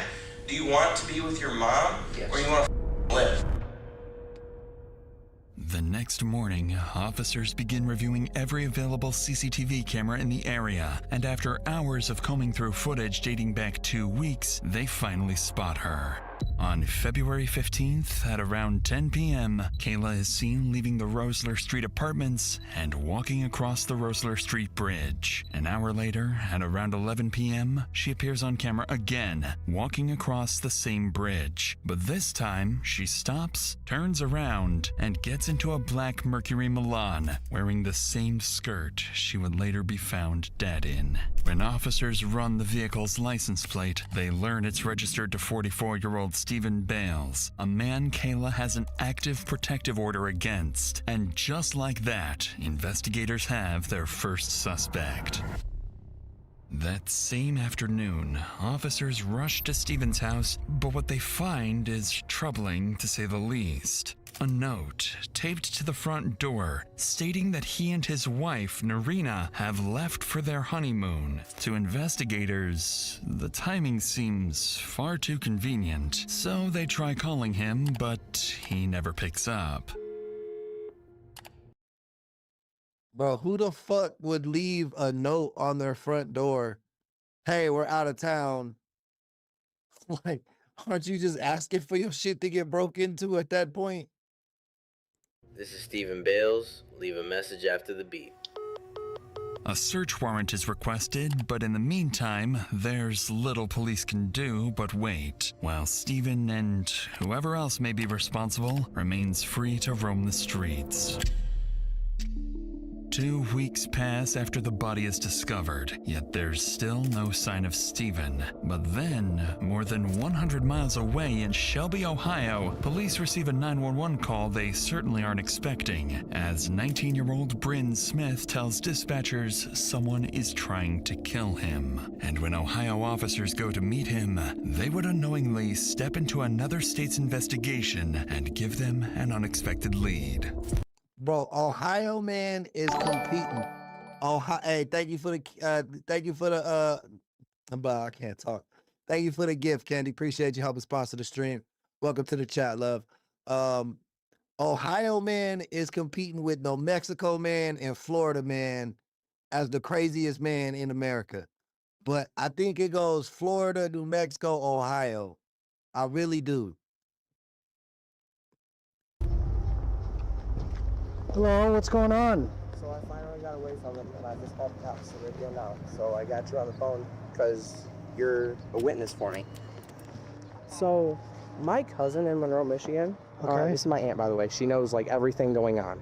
She on FaceTime? Yeah, she's on FaceTime. You can't really see her. I can see it. Okay. Good. So he's wanted for murder right now in Monroe, Michigan, for the Kayla Sadowski death. And I was apparently wanted for it as well at some point, but I had left his house today, just ran away from him because, like, he never gives me. He's, like, weird. He'll keep you at his house. He'll use you for your money. Do you have any idea on you? I have nothing on me except my tablet, my phone, and socks. Well, I tell you what I'm going to do, just because I don't know you. I'm just going to pat you down. Do you have any knives or anything on you? No, just socks. Okay. Well, somebody pat you down. Do you live here? No, this is some strange funny called guys. So what's this cat's name? Steve Bales. Like, I ran away from him. Like, I ran. I don't know how long I've been running. I just ran away from him. We stopped at a gas station and I just ran.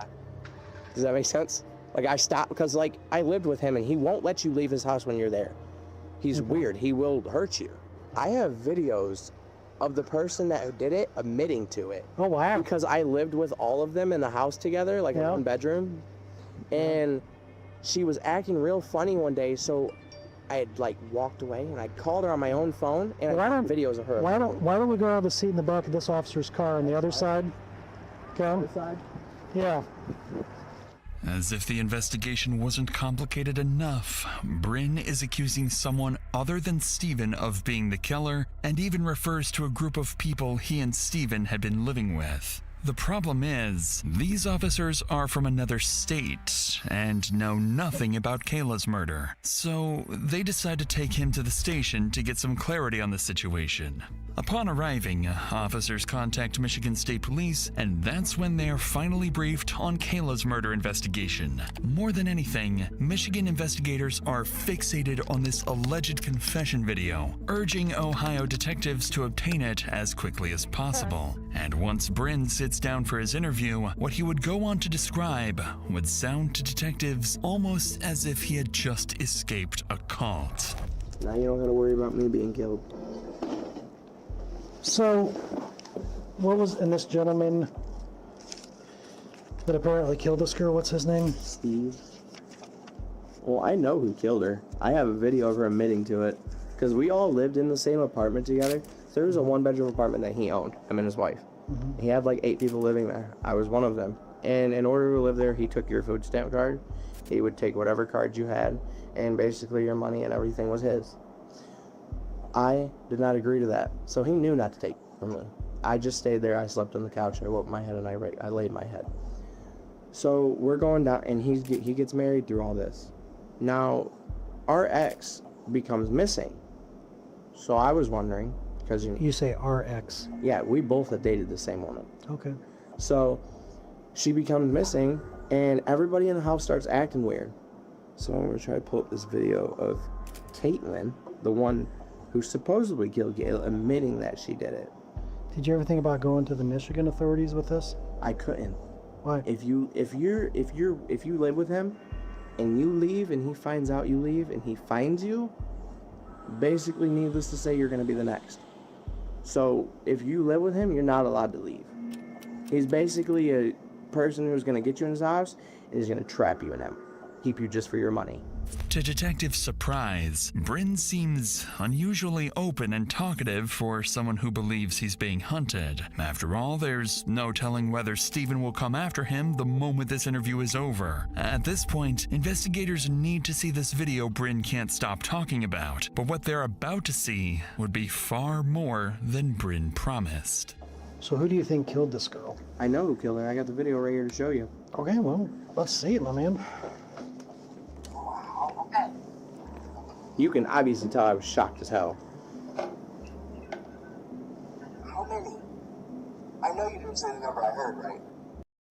Bro, how do people get in these type of situations, bro? Like, it's got to be drugs or homelessness or something. It seemed like bro was just like fucking rounding up homeless people and using them for their like SSI and their fucking food stamps and shit.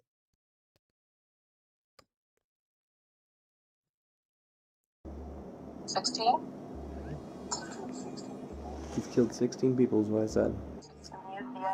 Basically a person right here to show you. Okay, well, let's see it, my man. You can obviously tell I was shocked as hell. How many? I know you didn't say the number I heard, right? 16? He's killed 16 people is what I said. I have never been to jail for it. And you see I've never been to jail for it. And now I have one more video of her admitting that I was the killer of Kayla, basically. Why did you threaten my son? She threatened my son. So that conversation that I watched, she said that she did it because she threatened her son. Yeah. Do you know some more information about that? No, that's all I know. Like, I don't was go it to church. like is her? Apparently, she threatened her son at church. That's the most I know of that. And how'd she kill her? She said that she shot her twice. Okay. On the video. Wow. She even said that she threw the gun in the river. What river? If I know. Mm-hmm. The woman in the video is 33-year-old Kaylin Ramsey, seemingly implying that she was responsible not only for Kayla's death, but for 15 other murders as well. It's a chilling claim that investigators would have no choice but to look into, especially coming from someone they would later connect to a deadly cult. After several more hours of questioning, Bryn is eventually released and told to notify investigators of any contact from Stephen or Kaylin, unaware that the man they've just let go may not be as innocent as he claims. Later that evening, investigators call Kaylin and are surprised to learn that she's also in Ohio, so they ask her to come to the station the following day to assist with the investigation, withholding the real reason they want to speak with her. And, interestingly, she agrees, almost as if she already has a plan to outsmart the detectives. The next morning, Kaylin arrives at the Huron County Sheriff's Office in Ohio, and alongside her is her lawyer. But as she's escorted to the interrogation room, there's a surprise. Oh, her lawyer ain't shit, bro. Bro in a walker. He hella old. He probably senile a little bit, got Parkinson's. Yeah, this not the lawyer you want to bring, bro. Is waiting for her. Detectives from the Michigan State Police, including lead investigator Detective Peterson, have traveled to Ohio for this very interview. And as Kaylin's interview begins, bro look like Jeff Bezos. This detective look like Jeff Bezos, don't he? Am I tripping, bro? That's that almost Jeff? as if she already has a plan to outsmart the detectives. The next morning, Kaylin have traveled. Look. There's a surprise.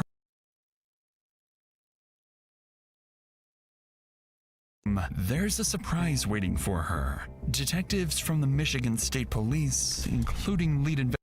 Bro look like Jeff Bezos. What the fuck? That's his cousin.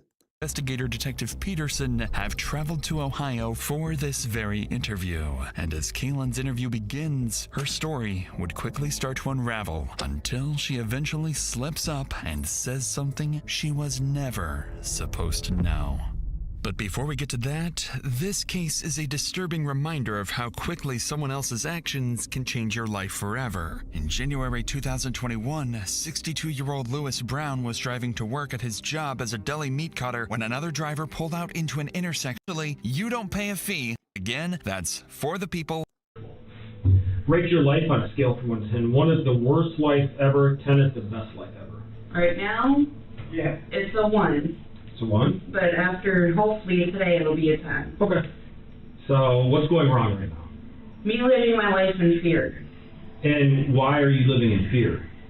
because of this guy, Stephen Bales. Okay. Why are you so afraid of Stephen Bales? He's threatened my life. Okay. How does he threaten you? He's threatened to kill me. Okay. Do you know Kayla Sadowski? I knew of her. She was one of my friends at one point.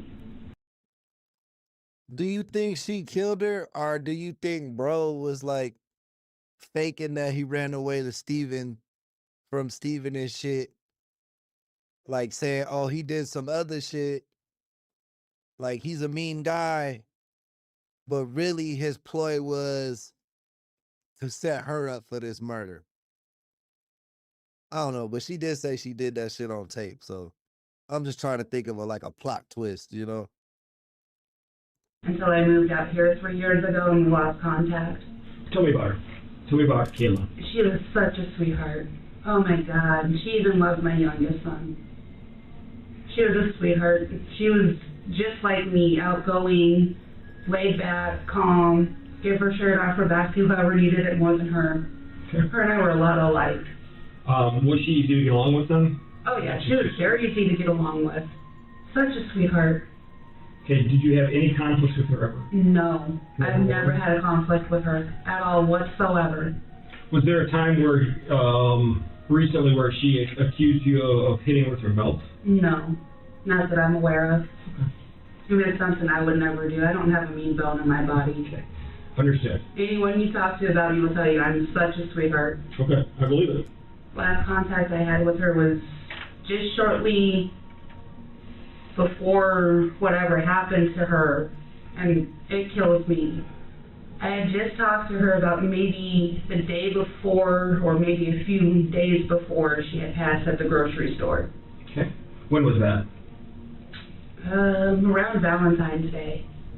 Here, Kaylin seemingly places the murder around Valentine's Day, nearly 2 weeks before Kayla's body was discovered. To investigators, this appears to be a major slip-up, as the precise date of the murder has never been publicly released. The detective, however, refrains from confronting her, careful not to cause her to shut down. But now, he would reveal the real reason she's here and up 2 weeks before. Talked to her about maybe the day before or maybe a few days before she had passed at the grocery store. Okay. When was that? Around Valentine's Day. Here, Kaylin seemingly places the murder around Valentine's Day, nearly 2 weeks before Kayla's body was discovered. To investigators, this appears to be a major slip-up, as the precise date of the murder has never been publicly released. The detective, however, refrains from confronting her, careful not to cause her to shut down. But now, he would reveal the real reason she's here and see if she can somehow explain it away.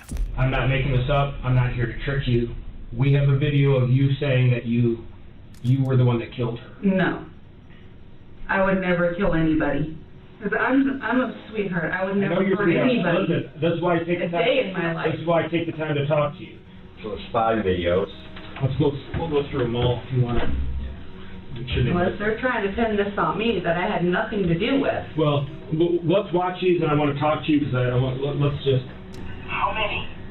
This bitch said she killed 15 people. So, what the fuck she talking about? She said that shit. I know you didn't say the number I heard, right? 16? That was all forced. They forced me to say all that. Let's watch them all, and then I want to hear. How'd you get there? How'd you get her there? See, you can clearly tell they're trying to set me In a up. white van. This isn't my first time. That's why I'm trying to get you. Listen to what I'm telling you to do. Obviously, I want your side to that. Right? That's why we're here. So what is your side to that? My side to it is I had nothing to do with Kayla's death. Because you can really help us, okay? And in turn, I don't make guarantees, but there's a chance you might help yourself. But I want to make something clear. We know when Kayla died, okay?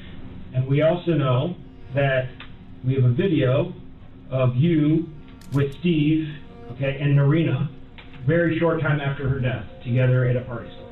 I do not think you're the mastermind. I think that there's a lot of influence by Steve. There's no doubt there's a lot of influence by Steve. Do you want to talk to me again? I think I'm done for today. Okay. My stress level's getting too high. It's slowly making me sick.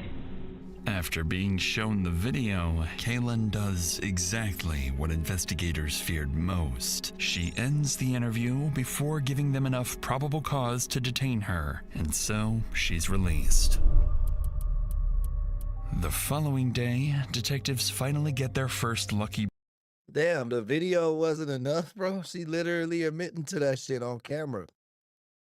That's not enough. That don't give you probable cause. Somebody saying, "Yeah, I killed this chick," and telling you the last day she seen her was the day the coroner estimated she died.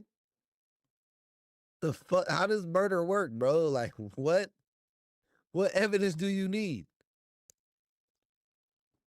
Break. The search warrant for Stephen's apartment is approved. Wasting no time, Michigan officers rush back to his residence, hoping to find answers to Kayla's murder and perhaps a clue as to where Stephen may have fled. Upon entering the cramped one-bedroom apartment, deputies are stunned to find evidence that at least 7 people had been living here, and things would only get stranger from here. Throughout the apartment, officers notice a recurring theme: the Grim Reaper. Stephen had adopted the name Grim, labeling many of his belongings with it. Inside a journal, deputies discover that he referred to his wife, Narina, as Lady Death. The group even had its own name, the Reapers. At this point, investigators begin to suspect they're not dealing Reapers National MC? Do any of these motherfuckers even have a motorcycle? with a group of friends or even a gang, but a full-blown cult. Hey, yo, what up, G's? Welcome to the chat, baby. Stick around for a while. As the search unfolds, investigators back at the station begin monitoring Stephen's online activity, and before long, a Facebook photo stops them in their tracks. The image was taken during Stephen's wedding on February 14th, Valentine's Day. Police immediately recognized Stephen, his wife Narina, Bryn, and Kaylin, but the remaining 4 people are complete unknowns to the investigators, and detectives suspect they may also have been involved in the homicide. Stephen's mother is quickly rolled out, along with a family friend who appears to have little connection to the group, but the same can't be said for the Damn. You right, noob. MC equals murder cult, not fucking motorcycle club. remaining 2, Alex Fico and Sierra Bemis. 2 people Stephen has taken under his wing. That same afternoon, Detective Peterson calls them both and asks them to come to the station.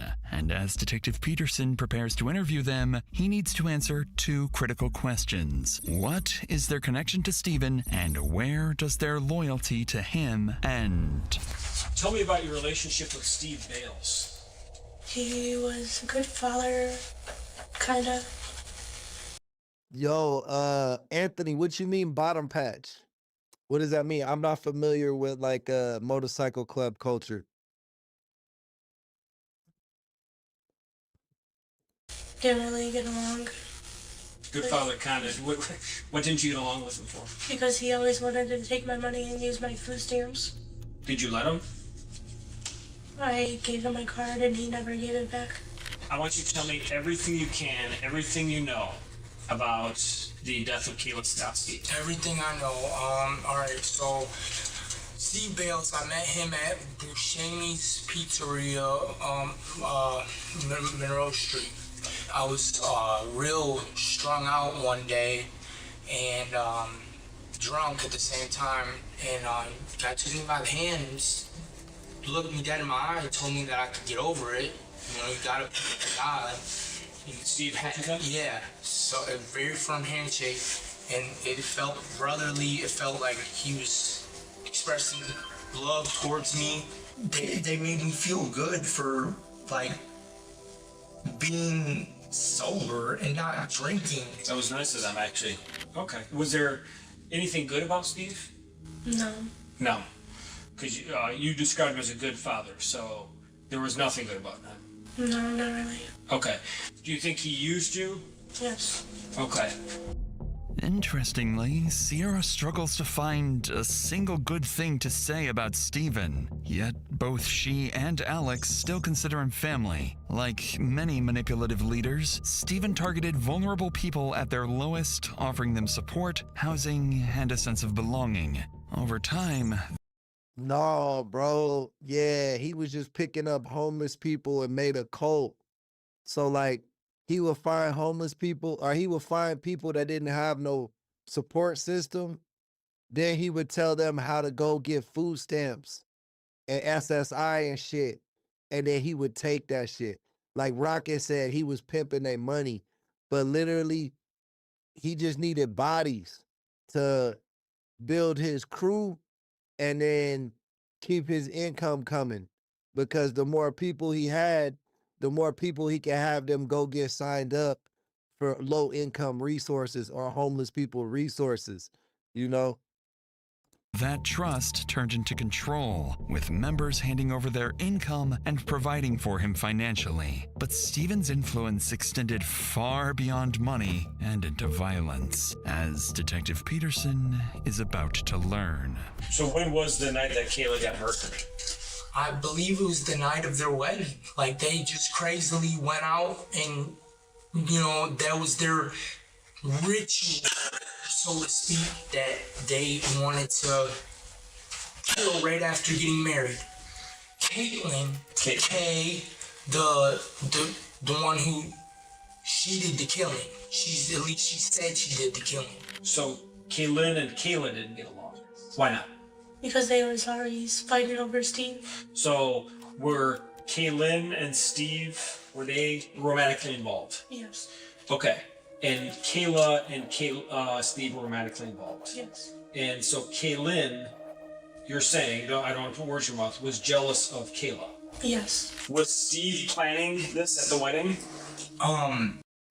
So when he married the one girl in their little triangle of love, their honeymoon ceremony was killing the girl he was fucking with before. Not like sit down saying, we're doing this, and I'm doing this. No. So, based on what you can tell, do you think Steve helped plan this? Yeah, I think Steve planned it all. He said she's gotta go. As the interviews continue, Detective Peterson learns that Stephen was involved with 3 women at once: his wife Narina, Kaylin, and Kayla. With tensions between Kaylin and Kayla escalating for months, detectives suspect Stephen was deliberately fueling his rivalry for his own benefit. But Detective Peterson would soon learn that Stephen Defuego, that's a wild conspiracy, bro. I hope not. I hope they're not chopping up homeless people into McDonald's. Allegedly, that's crazy. I like McDonald's, man. wasn't the only man I like In-N-Out. Don't fuck it up for me, bro. in the house exploiting the women. As Alex's and Sierra's interviews are unfolding, detectives decide to give Bryn a call and ask him to come to the station. After being the first to expose Kaylin and appearing in Stephen's wedding photos, Peterson is convinced he must know more about the murder than he initially admitted. And as he sits down for his interview, investigators are about to discover that Bryn played a role as well, one he conveniently failed to mention the first time around. Because I know you guys have camera footage of me driving. And I know you guys got the footage from where I picked her up. I'm not stupid. Exactly. And where did you pick her up at? At the corner store. Did you just pick up her? Are you alone or are you with anybody else? Oh, no. There was someone else in the car. Who was with you? Steve. So, what was the conversation that led to you picking her up? Hey, where are you? What are you doing? Nothing. Off work. What are you doing? Nothing. You want to hang out for a few? Well, there was Steve's chance because he knew I was talking to her. Yeah, you better do that. Okay. So does she think, and I'm not sure, does she think that you guys are dating again at this point on February 16th? I'm guessing, because she called me babe at one point. Okay, so what makes you think that she's now, I didn't like that. What makes you think she's now, she believes that you two are together as a couple? Because she called me babe for like 3 times. I didn't say anything, but the 4th time I said something So about before it, you picked her up but I on wasn't. February 15th or 16th in the black car with Steve hiding in the back seat, if I got anything wrong, correct me. I just like to kick it back out so we're on the same page.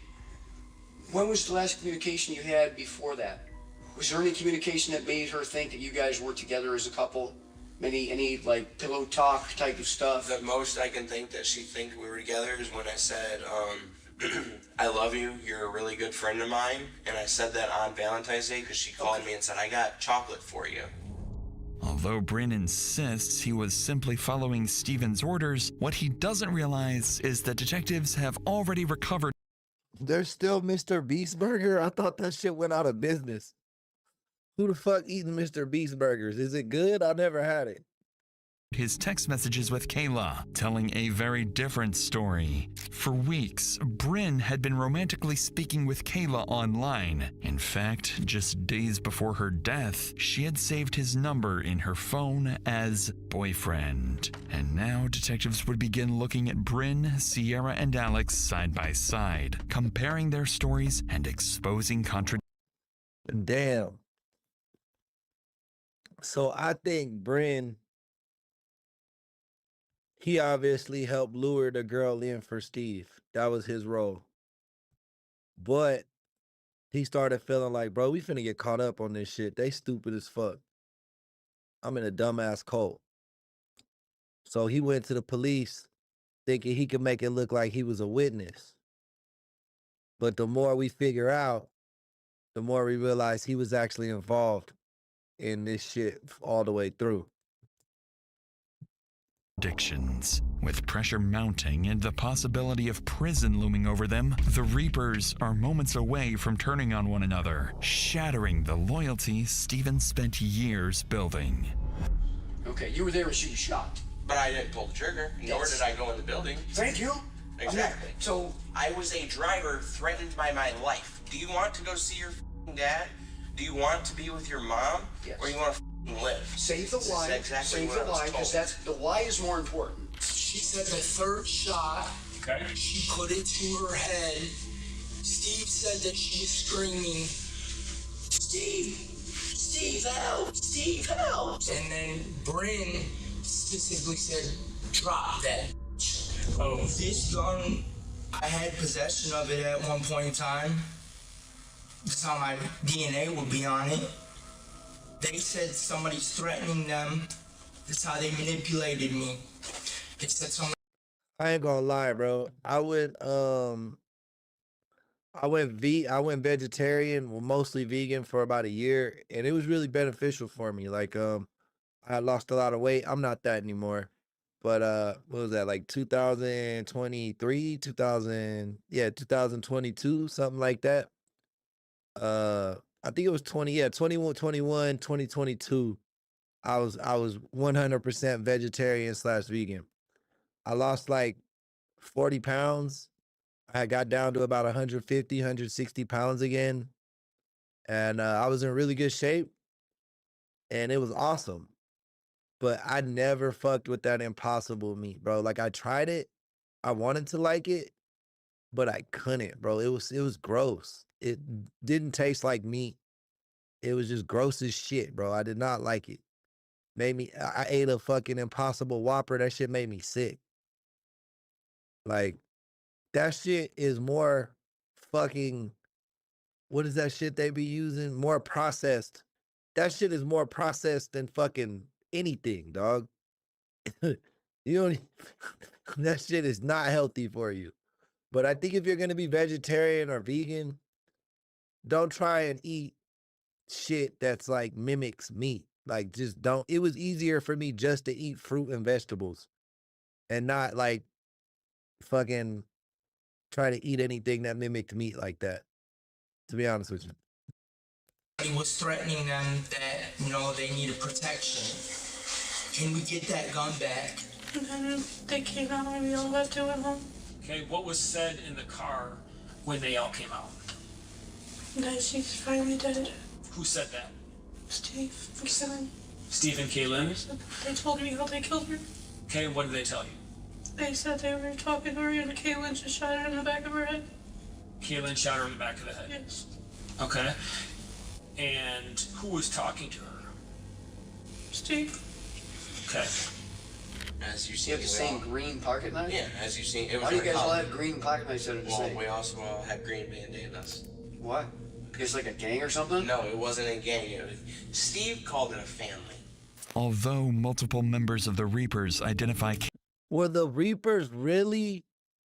Are they really just the Grove Street, like fake ass Grove Street family? Because that's the same colors as the gang from San Andreas, CJ, Big Smoke.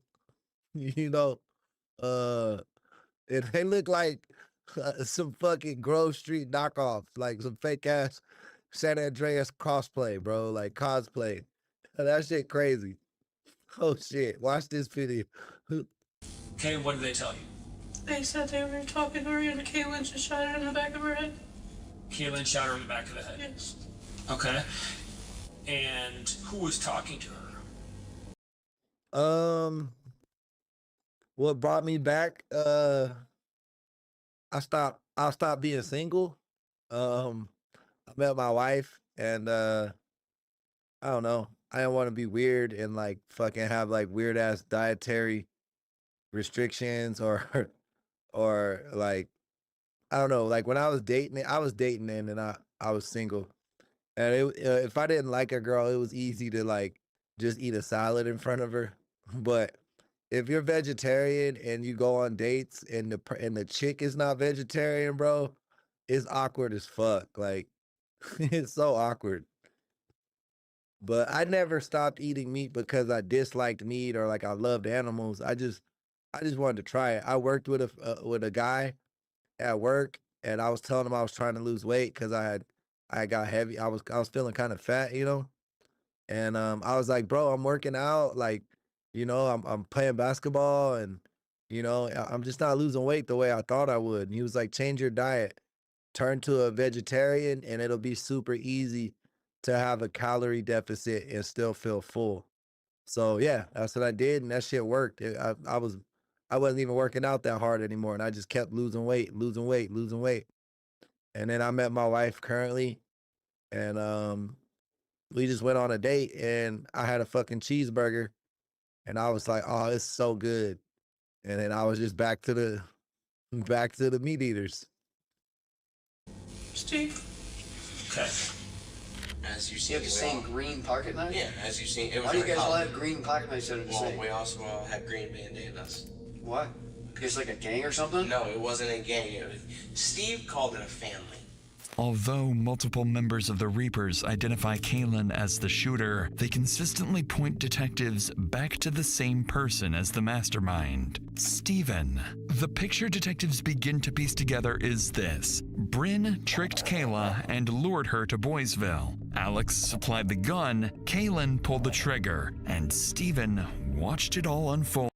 And this was Steven's plan to be like, y'all, I didn't do this. Like, in his brain, this was the ultimate plan on like how to get away with murder. Without ever getting his hands dirty. With this, Alex, Bryn, and Sierra's interviews come to an end as all three are placed under arrest while a nationwide BOLO is issued for Steven and Narina. And while the couple believes they've managed to disappear for good, even the most brilliant masterminds eventually make a mistake, and they are no exception. Over the next several weeks, authorities chase lead after lead until they finally pick up Steven's trail. Bank surveillance cameras capture Steven and Narina on CCTV, and before long, investigators track the... Yeah, bro, I don't be believing that shit, Anthony. People who be like, I'm on the carnivore diet. I'm like, boy, you about to die? What the fuck? You ain't no dinosaur. Like, the fuck? You ain't supposed to only eat meat, dog. Like, I don't think we have to eat meat just because most people don't do enough shit in the day where like they need like that much protein or that many calories. Like most people just fucking sit in the office. So, you know, it's not overly necessary. It's like a luxury, you know? But it's you know, yeah, bro, if I just only ate steak, dog, that's crazy. Yeah, them carnivore diets be wild to me. Couple more than 700 miles from Michigan to a relative's home in New Hampshire. Like, when you're digesting meat, like, that shit still has to, like, yeah, bro, hell no, bro. Them motherfuckers probably be smelly as hell. Hanover County, North Carolina. A SWAT team is called in and the house is quickly surrounded. But despite repeated commands to come outside, Steven refuses to surrender, barricading himself inside and preparing for his final stand. Hours pass with little progress, forcing officers to deploy tear gas that finally drives the couple out of the house.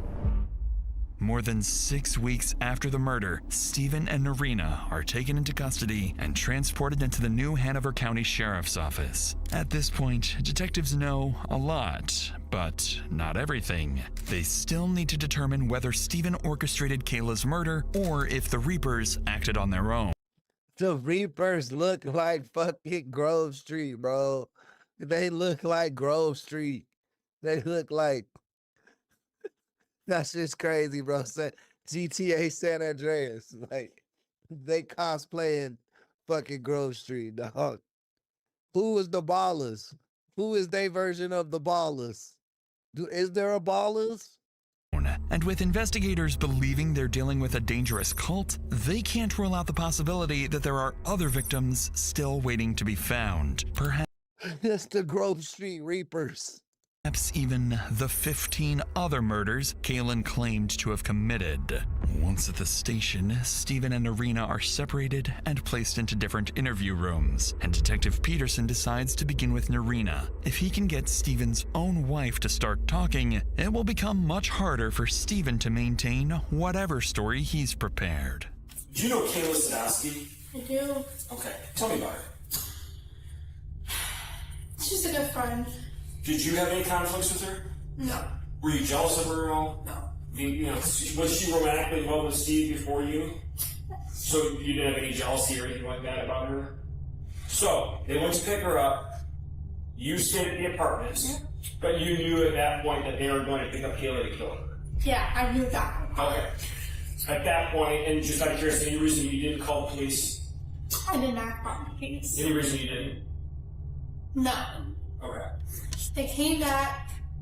They told me that they were going to go back the next day to go put suntan lotion on her, body lotion on her, perfume. Yo, geez, what you doing up right now, bro? What you doing up, bro? It's early as fuck. Are you just getting home? Whatever they can find, they had not had the smell on her. They got the afterfelt kind of smell. They got everything over her to cover that smell of her. Okay. Steve said the reason why I killed her because she put me in prison for 2 years. Hey, if y'all like San Andreas, tune in, bro. We gonna beat that game on stream. Like once a week, I stream GTA San Andreas to the fucking channel.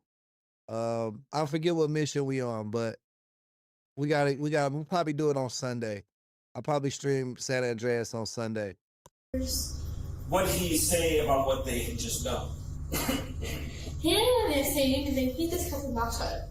So he didn't say much. No. But was he the organizing this whole thing? Was he the one that kind of controlling it and telling people to do this? Yeah. Against detectives' expectations, even Steven's own wife is telling them, "Damn, Jesus, popping like that in Vegas this weekend, bro. Holy shit."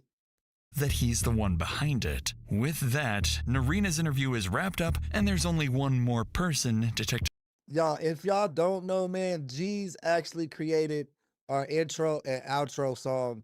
Well, we use the same song for both, but he created the music we use on the channel, man. He's one of my best friends, definitely my best friend from childhood into adulthood. And yeah, man, that's my dog, A1 day one. So shout out G's in the chat. Make sure y'all show him some love. Because of him, we have our intro and our outro music. Detective Peterson needs to speak with. As Steven sits in the interrogation room, he has no idea that the people he spent years controlling, including his own wife, have already turned against him. But going into this interview, Detective Peterson faces a challenge. Upon hearing of Steven's arrest, his mother has already requested an attorney who is now on the way to the station. And so, the clock is ticking. Detectives need to extract the truth from Steven before the lawyer arrives and shuts the interview down. I'll answer some questions, whatever you guys got, the best as I know, but my mom says she's going to try to do everything she can to get me a lawyer and everything. So, is that, you want to answer questions? But I can stop anytime. You can stop anytime you want. Okay. You know Kayla Sadowski? That's my ex-girlfriend. Me and her have had passed for years. And tell me about her. I miss that girl, but she's a handful. She's like, me and her, we always argued all the time. About what? Just anything. Like, she'd get jealous if I'm talking to somebody. Like, if I'm talking to a cousin that's a female, she would think I'm cheating on her. And then she would threaten me, like, she was gonna kill me. She pulled a gun out on me and Brian. Were you upset with her specifically about, say, did you blame her for going to prison or anything like that? No, because that's, you know. Hey, you know how we used to always joke, G's, like, hey, let's get all... What if we just grabbed a whole bunch of homeless people and started a church? Like, bro, just grabbed a whole bunch of homeless people and started the Grove Street Reapers, bro. Like, he started a murder cult. Like, what the fuck? You want to know the funny thing about that? She put me in prison for a year.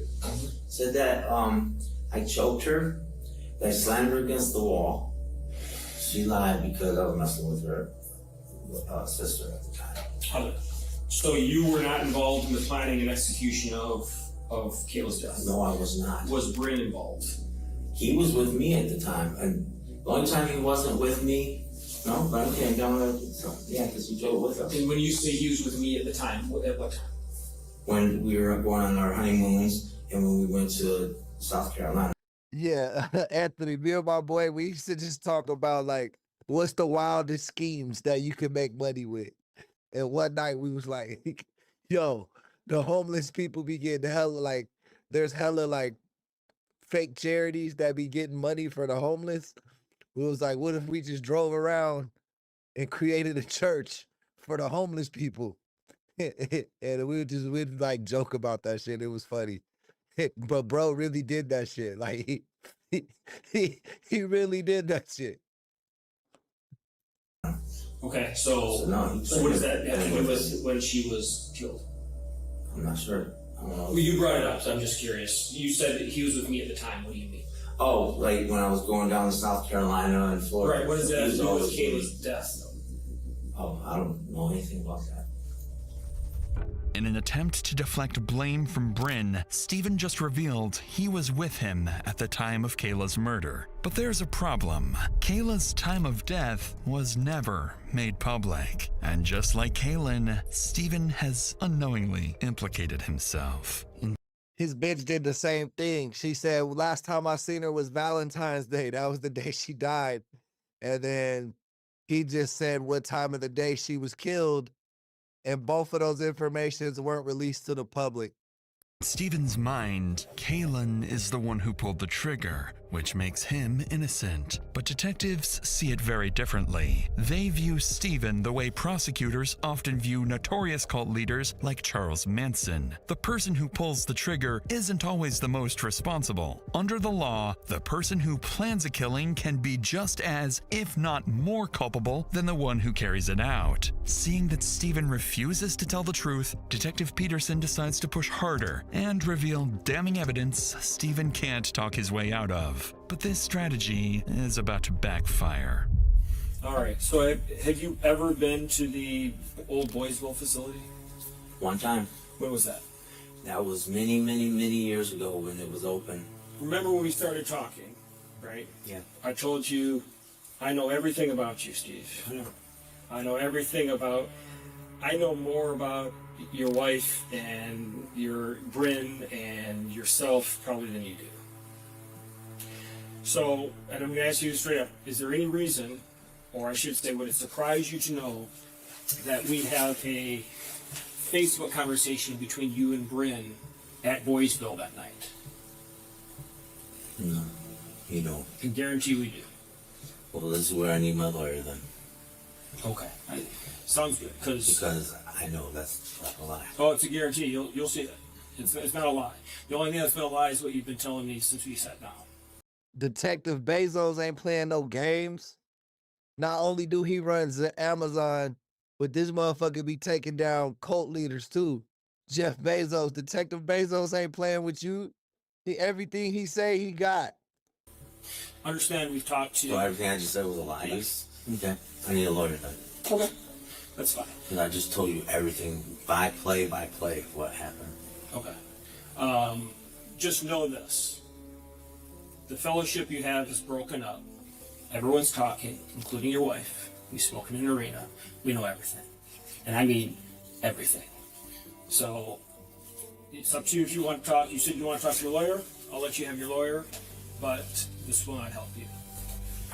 Okay? Any questions for me? No, sir. Okay. The moment detectives confront Stephen with evidence placing him at the crime scene, he's caught off guard and completely shuts down. And now, even without Stephen's confession, investigators are able to piece together what happened to Kayla that night. Stephen orchestrated the attack, recruited the others to carry it out, and later returned to conceal her body before fleeing the state. Kaylin was the attacker. She participated in the assault and ultimately fired the shot that killed Kayla. Bryn was the lure. Posing as her boyfriend for weeks, he gained Kayla's trust and convinced her to meet him, ultimately driving her directly to her death. Bring her with you too, but don't let her know that you are. I'm sleeping in a tent underneath the bridge, by myself. Send me location. I got Kayla. She's in my hands now. She fell right in my trap. LOL. Dude, I can't find the gym. I hear you. You getting closer? Clear. Sierra acted as part of the ambush team waiting for Kayla, serving as lookout as the murder unfolded. That's crazy, bro. Why y'all do this to this lady? She literally just didn't want to be in y'all cult no more. She's fucking living under a bridge in a tent, dog. Like, I told y'all all this dude did was fucking prey on the homeless. Like, we sitting here making jokes, but like that shit sucks because homeless people don't really got much, bro. And they're not hard to fucking trick. Like, you could be like, I'll give you a fucking sandwich. Come with me. And they'll probably follow you for that fucking sandwich. Norina never went to Boysville that night. Instead, she stayed at the apartment monitoring a police scanner, ready to warn the group if law enforcement was approaching. And Alex supplied the firearm, later retrieving it and helping conceal the evidence afterwards. In the end, none of the Reapers would escape accountability. Alex pleads guilty to tampering with evidence and accessory charges, receiving a sentence of 5 to 10 years in prison. Norina receives 13.5 to 30 years, while Sierra is sentenced to 18.5 to 30 years.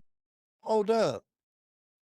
Wasn't Norina the one who listened to the fucking scanner, bro?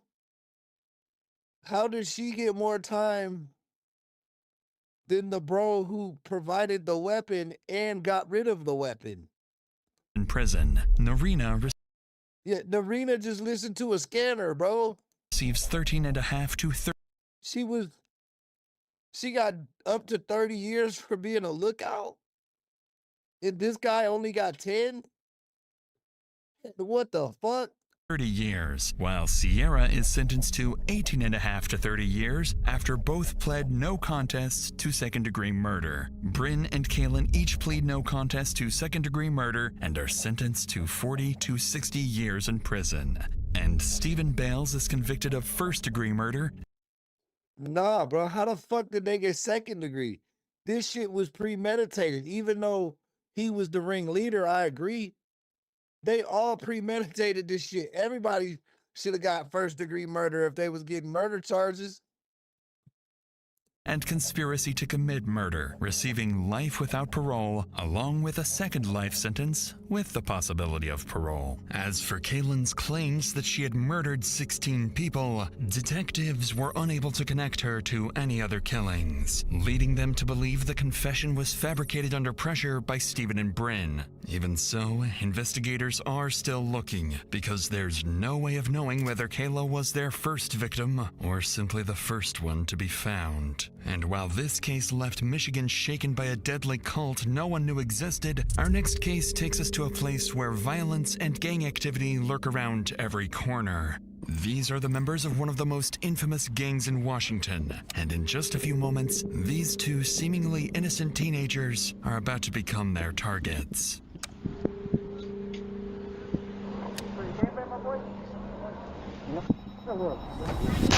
By the time police arrive at the scene, it's already too late. Determined to stop the bloodshed once and for all, investigators embark on a dangerous mission to infiltrate the gang, turn its members against each other, and ultimately destroy it from within. Yeah, bro, them Latino gangs, bro, they be the most dangerous ones. I ain't fucking with. I don't never beef for no Latino gang, bro. I don't beef for no gang members, bro. They all dangerous, but yeah, bro, it seemed like the Latino gangs be popping motherfuckers for no reason. Like they literally just shot those two kids for walking past their house. What the hell was that? What the hell was that? We getting packed in here now, man. Hold up. We getting packed in here. Hey guys, make sure you hit that like button. Also subscribe to the channel if you're brand new. We're trying to get to 12,000 subscribers before the end of July. If you want to help us with that, you know what to do. Just smack that button. Also, if you've been around for a while, please consider joining our membership squad. For $2.99, cheaper than a cheeseburger, you can help support your favorite YouTube channel and keep us on stream and being able to stream every day to bring you this fire content. You know, so if that sounds fair to you, let me know. And please tap those buttons that you need to tap. Adoptive dad has no idea his daughter told police everything from Unpopular. You know Unpopular is my favorite body cam footage channel. Let's check it out. I raised them like they were my family. There was nothing cool about it. I was trying to figure out the size of her pants. Can you think of any time when she did see you? I mean, I'm sure there was instances where she may have accidentally walked in and I just never was aware. I would find on the... That makes sense. That makes sense, Tommy. Welcome to the chat. Hey, Gift, welcome in, brother. I saw you earlier, but I don't think I said hello. Aza Gioth. Can I just call you Aza? Aza? Yo, Aza, welcome to the chat, man. Welcome to the chat. I raised them like they were my family. There was nothing cool about it. I was trying to figure out the size of her pants. Can you think of any time when she did see you? I mean, I'm sure there was instances where she may have accidentally walked in and I just never was aware. I would find on their devices and I would discuss it with them. On April 3rd, 2025, detectives executed a search warrant at a man's residence to seize electronic devices as part of an ongoing investigation. The allegations were made by the daughter the man had previously adopted. I'm Jack, and this is Unpopular. Hi, Fabian. How are you? That poor girl, bro. Imagine how she felt. Like, she gets adopted, thinks like, man, everything's about to change. Life's about to be better. And then you're fucking adopted by a creep that didn't really want to be a father. They just wanted access to somebody young like that. That's fucking, ooh, that enrages me, bro. That makes me so fucking mad. Hey, so, Detective Cleveland. Nice to meet you, sir. Me too. We do have a search warrant for the residence, as well as for your person. We're here to essentially collect electronic devices and cell phones. This is in relation to the ongoing investigation involving you and your family. This is going to be your copy, okay? If you'd like to look it over. And then is there anyone else in the residence today? Yes, my girlfriend. Okay. Any weapons? They're all in the truck. In the truck? In your truck, yeah. Okay. Do you have anything on you? Any phones, anything? My cell phone, yeah. Your cell phones. Okay. Let me just go ahead and grab that. I'll go grab it. Do you have any shoes? I was about to put them on. Okay. We'll go ahead and accompany you into the house while you get the shoes on, okay? Okay. And your girlfriend's name is... It's going to be all right? Or? Stephanie. Hi. Guys, come on. Hello. I'm not gonna watch you like get undressed or anything, but I'm gonna stand in with you just to make sure there's no weapons. Okay, we just do it for officer safety reasons. Right? Yeah. Let's go. Come on, boys. You can come in here. I'll just get dressed. Can I just check really quick just to make sure there's no weapons? Yeah. Okay, perfect. Okay, no guns or anything like that. There's those. But they are my sister's, and I don't even think that has ammo. You can check them. Okay. No, that's okay. Are these airsoft guns or real guns? You know what's crazy to me, bro? Is like, whenever they do one of these search warrants for one of these creepos, they always come in super calm, cool, and collected. But like, when they have a search warrant, obviously a murderer or someone on the run, you know, you're gonna be aggressive. But when they have a search warrant for like drugs, they be fucking kicking your door in, bro. Fucking like pulling guns on people, shooting the dog. Like, why are they so gentle with these people? That like the Epstein files makes you think a whole different way, bro. Like, it makes sense why they be fucking having like easy gloves, like kitty gloves on. Well, that's a bad word to use, but or that's a bad expression to use in this situation. But you know what I mean? Like they're gentle with these motherfuckers, bro. It's weird. They act like they're like some type of victim almost. The way they talk to them. That's from like the World War II, and then that's a real one. What is that? Okay, let me just hand these over real quick. You can Alrighty. have them even Okay, at this and then point. feel free to go ahead and get dressed now. I just had to make sure there's no guns. Okay. Obviously, we're here because of the investigation that came out because of Nora. Yeah, they'll kick your door in. You're fucking they'll kick your door in for a bench warrant. That's right, Anthony. Good fucking point, brother. Good point, man. Welcome to the chat, Anthony. You've been a blast tonight, man. Stated and is alleging, because of the nature right now, since it is a search warrant and everyone is technically detained currently, what I am going to do is I am going to read. What up, Letty? I like that name, Letty. Miranda, do you understand each of the rights I explained to you? Yes. Okay. I'd like to ask you a couple questions. Are you cool with that? Yes. So obviously the biggest thing that I kind of wanted to talk about was how all of this came out, but I wanted to know what your relationship is like currently with her mom and It has been tough. 2 years ago, she decided to leave me. We were living in my family home. The environment was very tense. Everybody was getting, agitated with everybody. I was more happy at work. She was thinking that I was cheating. So she decided to up and leave. I would keep in contact with them. Kids got cell phones. She has a cell phone that I was paying for. Eventually, it got to the point where I found out from the kids that they were pretty much about to be homeless, and she was job searching. So I took days off, and I went out there with a U-Haul, packed them up, and brought them back. And they stayed with my mom for, I can't remember exactly how long, basically until she was able to find an actual place and get a job. And she got employment back at her old job, my previous employer as well. I know they're upset with me because I never really got back with their mom, and our family and interactions were never the same. But Vicky did pull me aside. Bro, I've only been in the holding tank in jail. I've never been like in the back or like really arrested for any period of time.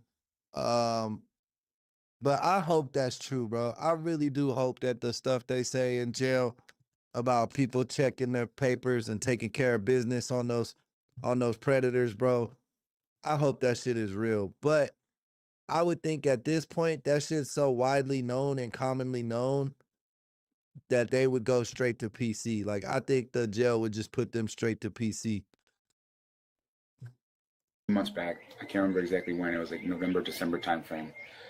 Asked me to spend more time with the kids. I was working 2 jobs and going to school. I just finished my master's in January. I'm always very busy. The limited time that I actually have to interact with the kids is very brief. I know they wanted more, and I wanted more too, but it's difficult just because I had pretty much already moved on from their mom, and I never wanted to pit the kids against her.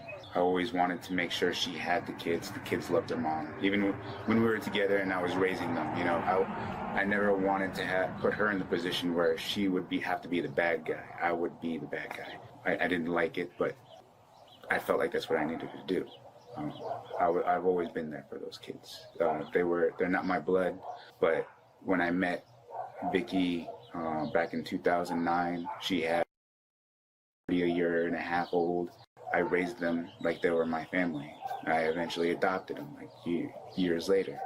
They lived with me that whole time. I made sure they had diapers. I made sure they went to school. I made sure they had clean clothes, school supplies. I loved those kids. But during the last few years, it kind of went astray. It was hard to find happiness. I was focusing on work. So you got weird, bro? What the fuck? Hell no, this shit ain't explaining why they at your door, bro. He just lying. Trying to get us what we needed, make sure they had what they needed. I was always trying to, push Vicky to do more too, but she never seemed to either one wanted to or could. So, she didn't even have her driver's license when I met her. She didn't have a vehicle. She had her ex-husband's vehicle, but he would continuously take it. Hey, welcome to the chat, Tommy. What's going on, Snipes? Welcome in. Scotty, what's popping, man? It was be stuck at their apartment. I made sure I helped her study for her driver's license. I paid for the test. She was using my vehicle for the longest time. And so I was able to buy her the Chrysler 300 that's sitting in the driveway. I made sure that was paid off. I still pay for the insurance. Our relationship could be better. Are you aware of the allegations that were made? I was made aware, I think it was 2 weeks ago. Okay. And how did you find out? They were served to me through I forgot the name of the office around the corner over here. Through like the constables or something? Okay. Yeah. Gotcha. So they served you with civil papers? First, it was just temporary legal and physical custody of the kids. Okay. Without notice. That was served that. And then that's where I found out about the allegations. And then later on, about another week later, I was served orders of protections. See, even the way they frame the questioning, like they don't be direct. They be like, the allegations, are you aware? It's like even the way the cops ask them about that shit, they're beating around the bush. With, again, the same allegations. How do you feel about that? It's unbelievable. Like, I don't understand. At first, I was like, is she upset because I wasn't paying her enough? Is she upset because she wants full custody and she thinks I'm going to take the kids? I don't understand the allegations. Okay. How do you feel? Well, I'm kind of concerned because at first I thought the allegations were coming from her mom. But the more I understand, it sounds like it's coming from her mom. So I'm still kind of wrapping that around my head. Hey guys, we're 9 likes away from 50 likes. Hit that like button. I got the DJ horn ready for y'all. Let's get that DJ horn for 50 likes. Also, if you're new around here, hit that subscribe button. We're trying to get to 12,000 subscribers before the end of July. If you can help us with that, you're duly appreciated. Is Vicky using to get what she wants? Are they collaborating together? Without a doubt, hands down, very smart. I've never had any issues with her when it comes to school. If I recommend taking an honors course or an extra course, she's on top of it. She might give me a little attitude at first, like, why would I need to take that? But she has no problems doing it. I feel like she is actually a lot more angry with me than I originally thought. Because she would come see me when I was at school during lunch. She would come see me and ask me to take her places or to take her home or just talk about her mom or talk about classes and stuff that she was having issues with. She would come see me and ask me for help when it came to school. She would talk to me about things that she missed, which I'm not gonna lie, I missed too, but I can't at this time do that. So. And what you're talking about, like when she would come and visit you at school and stuff like that, when was that going on? Since she returned and started going to Bueno. Okay, and when did she return? This would make it, I think, going on a year and a half now. Hey, Snipes, thank you for the sub, man. Appreciate the love. Yeah. And then it seems like there was a change at some point. So when did she stop doing that? Stop? Yeah, like she never stopped. She never stopped? No. Okay. So when's the last time that you did see her at school and like interact with her, where she would come visit you? It was right before spring break. Right before spring break? So that would have been like March. Because it was during spring break when I was. So he goes to the same college as his daughter, or his adopted daughter. Well, his daughter, I don't know. Served from the constable's office the parental orders. Okay. And did anything happen that you can think of leading up to spring break between you? She seemed to be a little bit more adamant about money. Okay. She's always been asking me for money, and occasionally I'll give her. I would always try to find stuff for her to do. Her mom got on to me about giving her jobs to do for money. Mm-hmm. So I would start giving both of the kids money for, like good grades. Bro is low-key soliciting his own children? That's wild. Passing or just doing things at home, So I would talk to them both and ask, like, do you have chores at home that's going on? When I did talk to Vicky, it was very rare. It was like a handful of times that we talked. I would question her about, how. Oh, that makes more sense, Scott. That makes more sense. Yeah, that makes more sense. He was probably a teacher at her school. But he said he paid her tuition and she drove and shit. And he was studying for his master's. So that's what made me thought she was in college and maybe they went to the same college. What state is this in?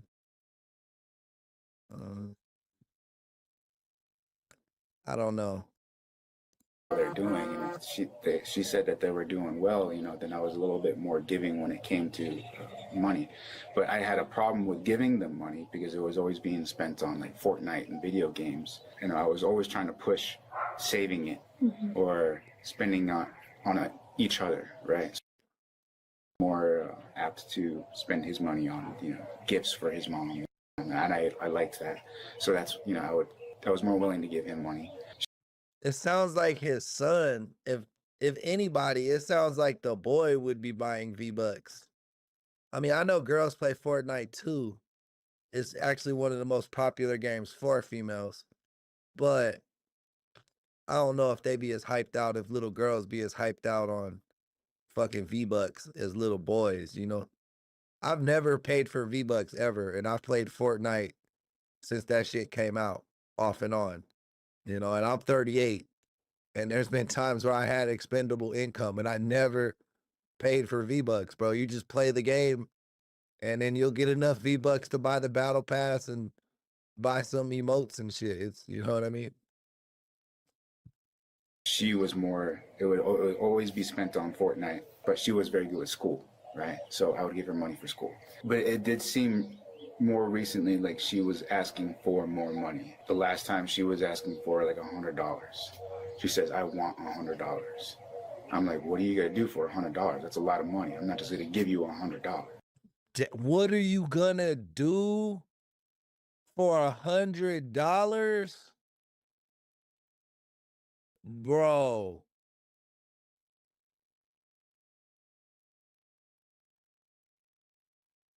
I don't think that's the way you, what? That's crazy. That's crazy to ask your 18-year-old daughter that, bro. I would ask her to, pick up dog poop in the backyard, come over, do the dishes, clean my truck, something like that. She had to give me something. And she could never give me anything. She always come up with an excuse. That's a lot of work. That's too much work. I felt like she was getting a little irritated with me because I wouldn't give her the $100. Okay. She had spent some money on Fortnite. She says it wasn't her because their cards were linked with the PlayStation. She said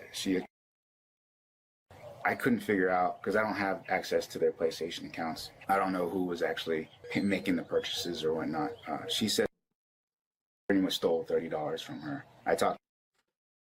I approached Vicky about it. She says, she doesn't believe that he did, but I had already given her $30, and that's I put the $30 back into her account, and that's when this was again around like November, December timeframe when I started to notice that she was when it came to money, it seemed to be kind of a touchy, sensitive topic. Gotcha. Another thing that I wanted to talk to you about in regards to some of the stuff. What is she referring to about the conversation that you guys had regarding French kissing? Had to do something with like Hershey kisses, and I believe she had said that she didn't want your crusty kisses, was what she had said. And then she said that you guys started talking about French kissing. Do you remember that conversation? I do not. Okay. I did have Hershey's Kisses in my classroom, and I gave her kisses, and I would joke, like, here's my kiss. Damn, so he was a teacher. And this is probably at the high school, not college. She might be still in high school. Maybe she's in private school? What the fuck? No, because he said you need to take extra classes. He said you need to take extra classes. You can't take extra classes in high school. I'm confused, bro. But he for sure a teacher. And maybe she would drive from the college to the high school to come see him on their lunch if their lunch was around the same time, or she had a free period while he was on lunch. Maybe. Kisses, but it was, I don't remember French kissing ever coming out. Gotcha. Has she ever had any discussion with you about, even if it's her like asking about what certain romantic gestures are or certain, I guess, conduct is? Like, did she ever ask you stuff about that? I'm not quite sure exactly what you're referring to, but we would have discussions about boyfriends. Okay. And same with girlfriends and relationships. And I always told them that you don't need relationships right now. currently, I'm not sure. Look, when it comes to joining the military, but I getting into a relationship, you don't need that. She would discuss like not being loved, Okay. or being, boys being interested in her, and I just assured and reaffirmed. No, Tommy, his ex-wife had kids before they got married, and after they got married, he ended up adopting those kids. They then got divorced, and he stayed as their adopted father. He didn't like unadopt them or whatever. I'm sure that it doesn't matter. Like, you don't need it. I would kind of point out a lot of the other relationships and what was going on at Buena with a lot of the teenagers, and I would say, like, you don't need to be like that.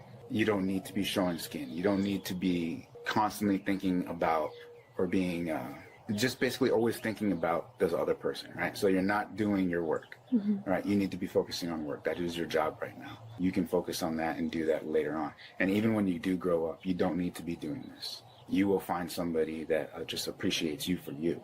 Did she ever ask you if she could be in a relationship with anyone? I don't remember if she actually asked me directly, but I always imply that she doesn't need one. Okay. Yeah.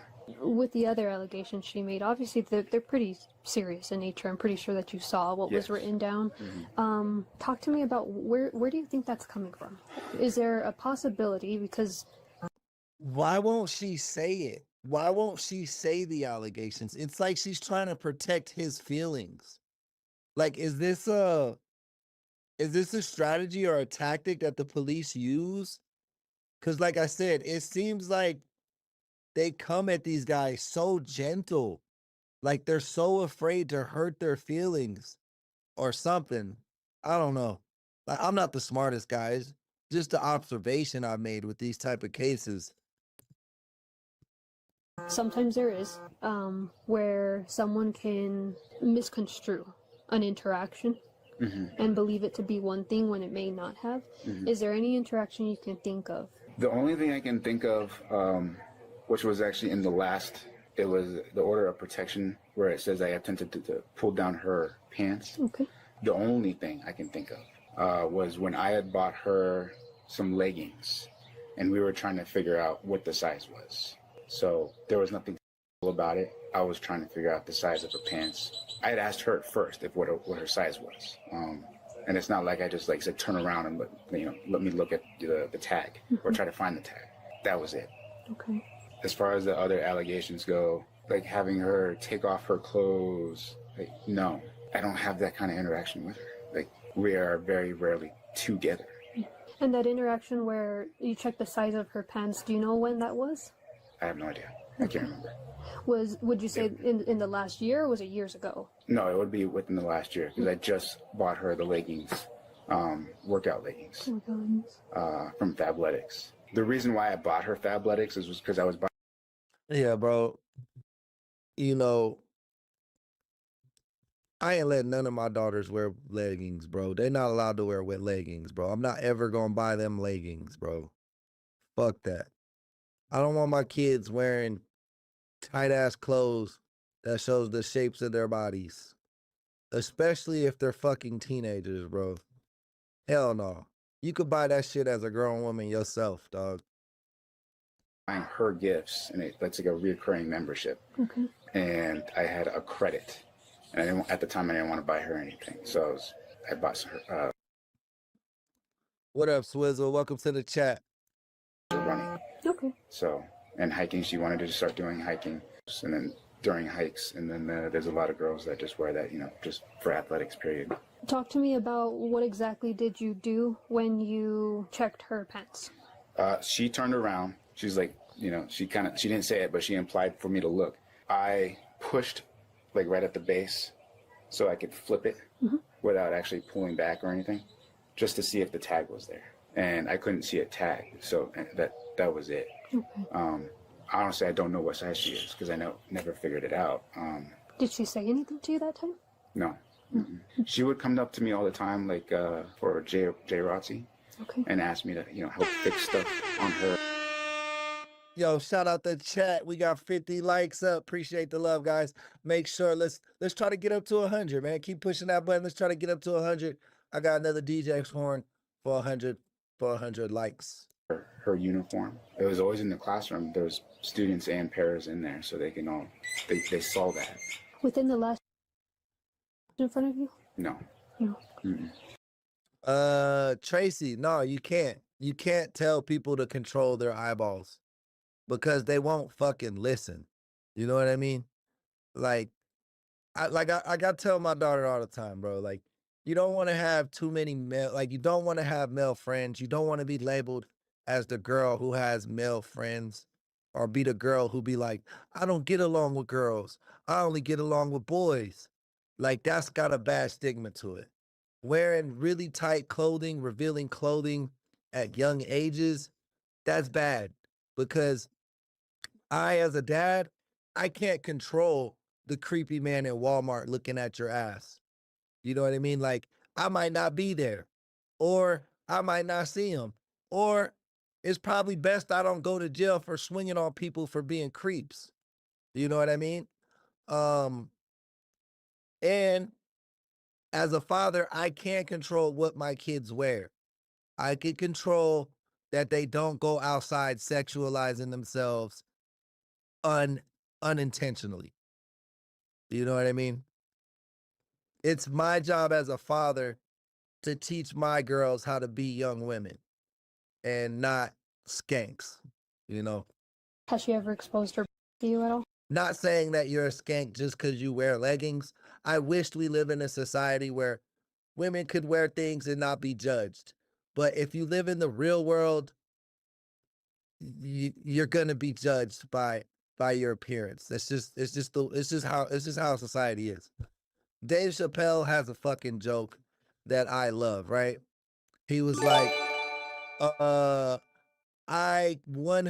was like, the girl was like, I'm not a whore just because I dress like this. And he was like, for sure.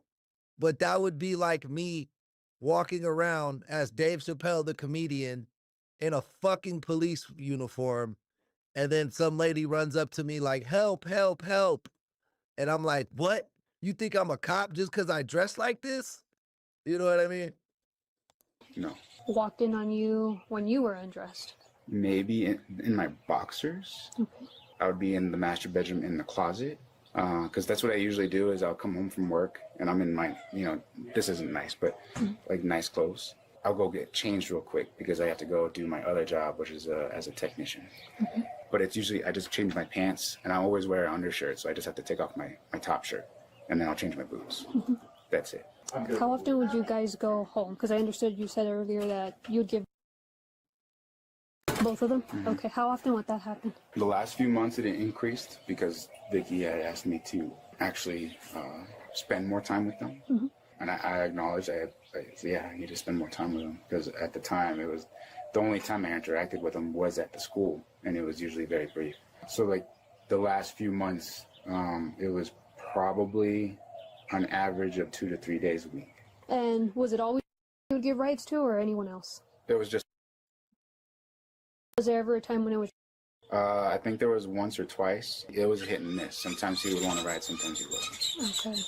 And then you had mentioned earlier that like part of the routine was you would come home and you would get changed into clothes that way you could go work at your other job. Where was changes, if you will? In the living room, playing with the dogs.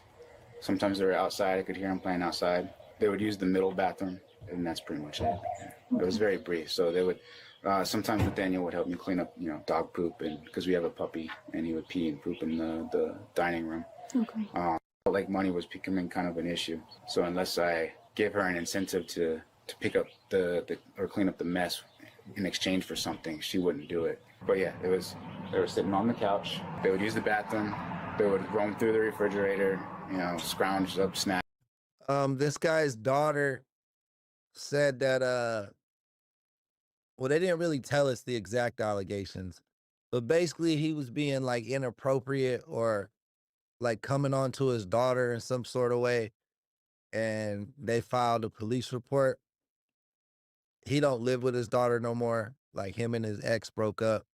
He actually adopted his ex's kids when they were married together. And after they got divorced, he supposedly, according to them, stayed in their lives as their father.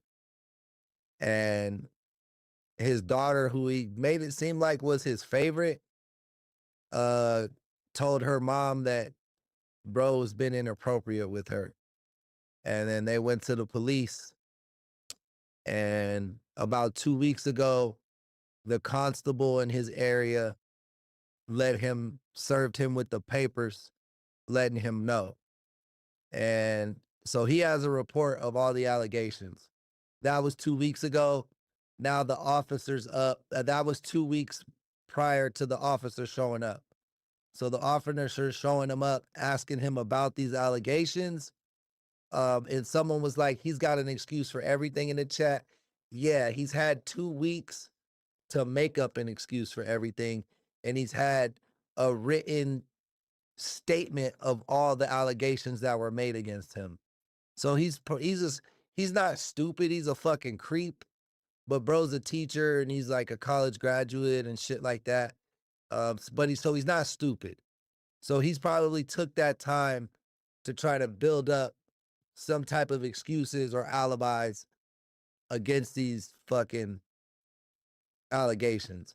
And people in the chat made a good point. I was kind of on the cop's head because I thought she was being like too easy on him.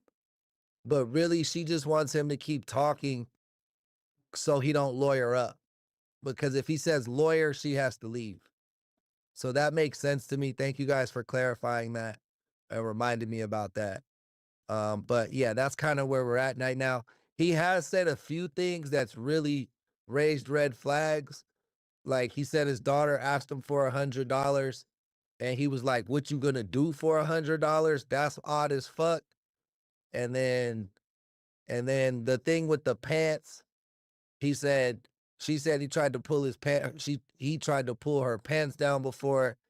He was saying, no, I was just trying to see what size she was because she asked me what leggings and she actually told me to look.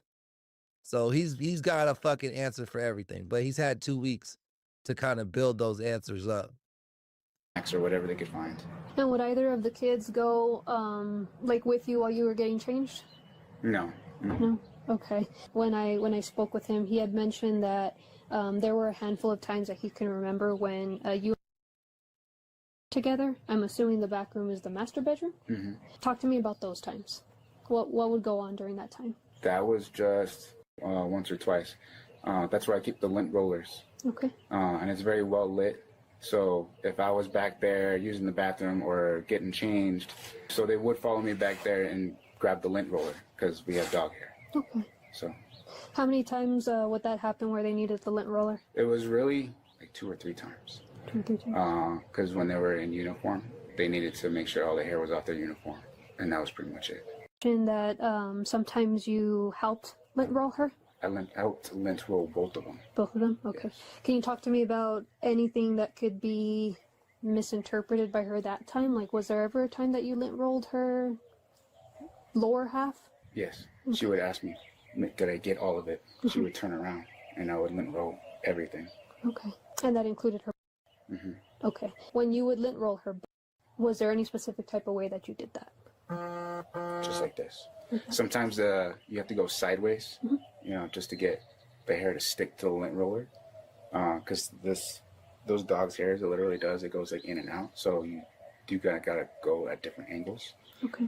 During the time that you have ever lint rolled her, did you ever place your hand on any part of her body, such as her area, or her breasts? No. No? Okay. Is there anything that you can think of that she might be misinterpreting as? No. No? Okay. That was one of the things that she had mentioned, was there was an incident where she walked in and wanted the lint roller, and that's when she was saying was when you had pulled down her pants. So that I'm trying to figure out where all that's coming from. And if there was an incident where, because accidents sometimes happen, and I'm trying to figure out, is there something that did happen, or was it something that got misinterpreted? No. Nothing you can think of? No. Okay.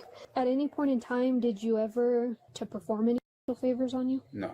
Okay. Why do you think that she would tell me that? I don't know. Okay. Do you know if she's at all active? We have Bro literally said, "What you gonna do for $100?" That sounds creepy. Had an incident before they had moved out between. I don't know if that was fully addressed or not. So I know they are aware of it. We have had the birds and the bees talk. We have discussed how to avoid pregnancy, social media, text messaging, photographs, protection for, like, and possible birth control and stuff like that. But I don't know if she's actually active. Okay. Has she ever walked in on you while you were doing any sort of act? No. Okay. What time do you usually have to be at work? 7:30. 7:30? Okay. We probably should be wrapping up here. I know the sun's shining on you, but if you want, we can go finish this conversation in the kitchen. The other thing that when she has seen you in a state of undress, so she has seen you before. I think she finna arrest bro, cause it's 7:20 right now, and he gotta be to work at 7:30.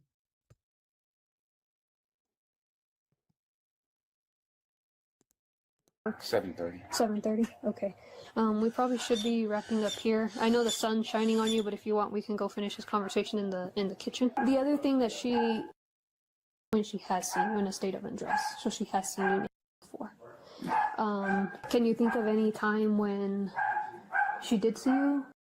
There were, before they left, we would have like swim parties or whatever. I may have been changing and she could have possibly either walked by during that. He lying.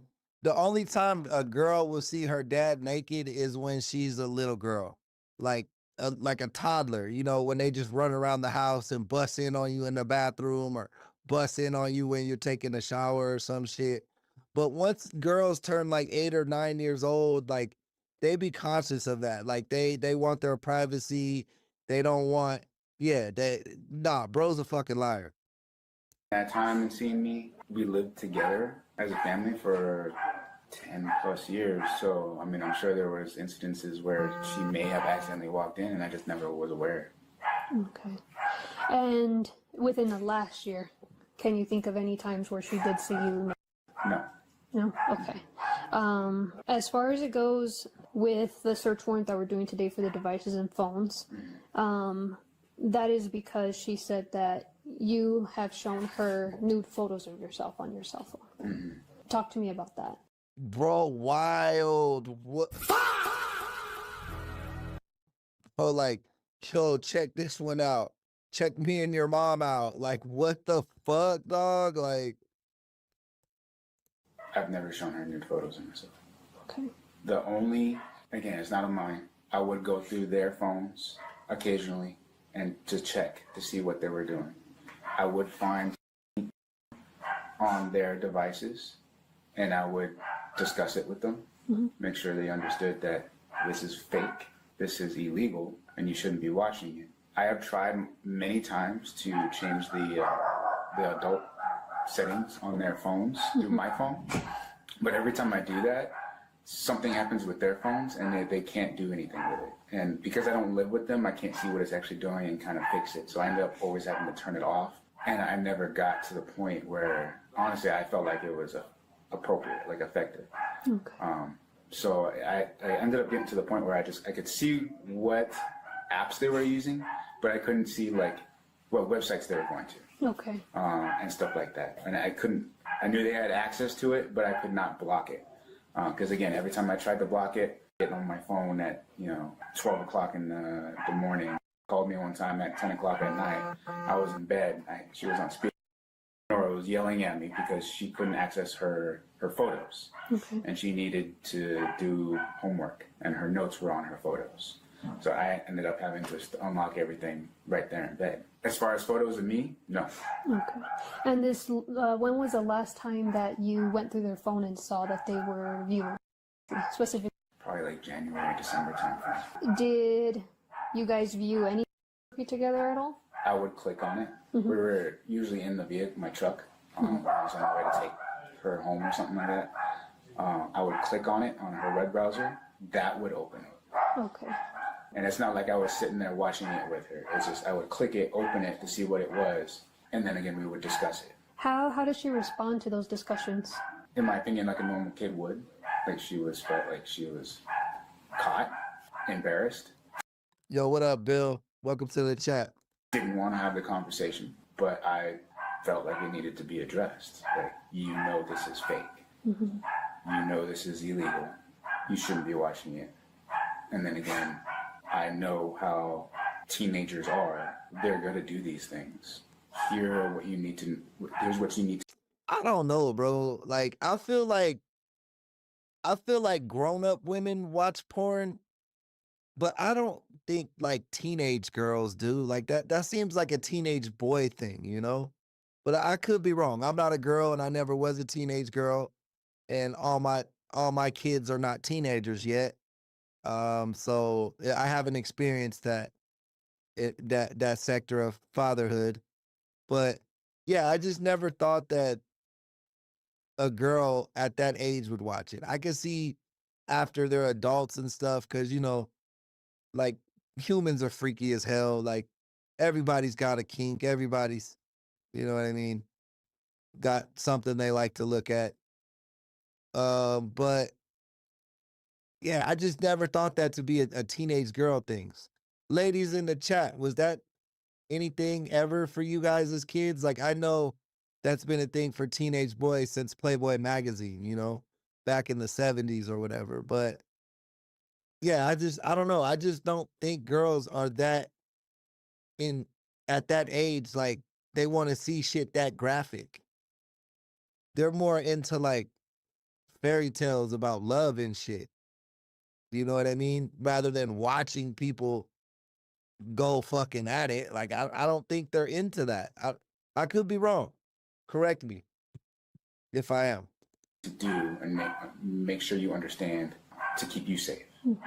During the car rides to the home, aside from that, when you went through the phone and opened up and saw that it was there any other sort of incident that happened in which you requested any favors from her during the car ride? No. What about, have you ever made it in front of her? No. Okay. Do you have any idea why that would have been something that she stated? No. That's crazy work, bro. Okay. The other thing I wanted to ask was this phone that you have, how long have you had this phone for? A few months. I can't actually remember when I got it. Okay. Where is your old phone? Traded in. You traded it in? Okay. Yeah, that sounds right, Tommy, right? Like that sounds like something women, if they do get into that, would get into it after they're older, like an adult, maybe like their college years. Like, but yeah, I just don't see like high school chicks like doing that. I don't know. It just don't make sense to me. Logged anything. I found it. There's a search? They researched.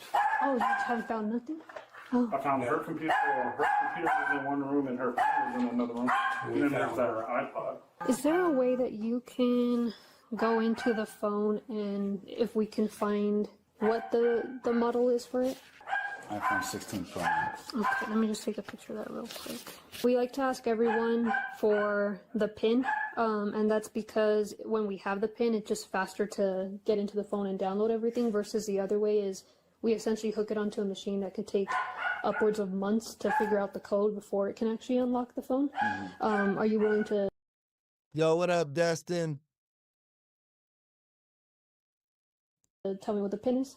80. Okay. Aside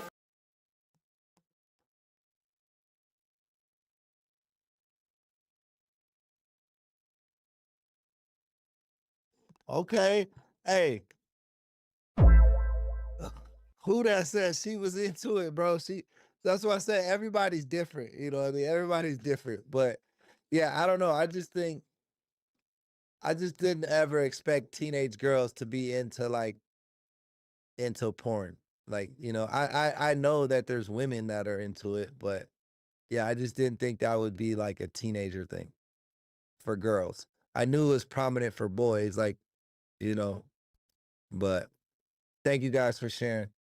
Who that jumped up in the chat? from that iPod, are there any more personal devices in the house that belong to you? No, that's it. That's it? Okay. Welcome Who Dat to the channel, man. She's the top supporter of the crew, so we always got to show her love whenever she jumps in the chat, man. Thank you for all you do for the channel, Who Dat. And I hope you and George, I hope George doing better, man. I know he's been in that recovery home for a minute. So hopefully he gets out of rehabilitation, physical rehabilitation soon, and he can be back home with you. I will be in contact with you to let you know updates regardless, okay? So even if it does get sent to county attorneys for review, I'll call you and let you know. It's up at county attorneys being looked at, okay? During the April 3rd visit, detectives seized multiple electronic devices from the residence, including the man's cell phone and iPod and the minor's phone and computer. The footage that follows is from July 8th, 2025, approximately 3 months later. So I have a question before we get started. Of course. Have you developed probable cause to arrest my client? Yes, I have. Okay, well then let's do that and we'll be on our way. Okay. Don't want to make any comments on any other things? No. At all? Okay. No. What are the charges that you're suggesting? And can we hear the questions that you're... Do you want to hear the questions that they had?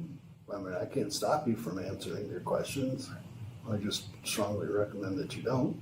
My understanding you guys are willing to talk on your own with your legal advice here, your counsel here.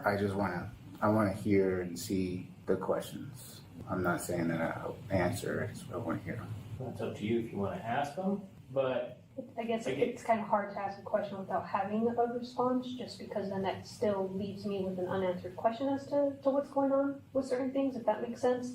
Obviously, I'm not going to force you to answer anything. It was just it had to do with some things that I found in the phone that were just concerning regarding Lenora. That's what it was. So I wanted clarification on that. But like I said, I'll respect that you guys don't want to answer questions, and that's fine. That's within your rights, of course. But it had to do with that. Is he going to be taken over to the Sierra Vista facility? Yeah. Okay. So we're going to look at, I don't know why none of this is populating today. It's going to be 13-3506, that's going to be furnishing harmful items to a and that's going to be the class 4 felony, okay? 3553A1. That'll be the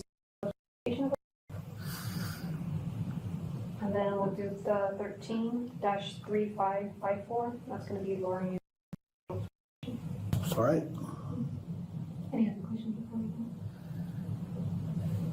go? Go ahead and turn around.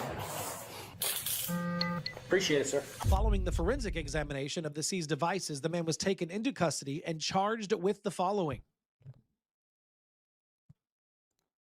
Furnishing harmful items to a minor, so showing her some weird shit. Exploitation of a minor. Luring a minor for exploitation. I think they got something on the phones, like of him offering her money or trying to give her hush money or what's that?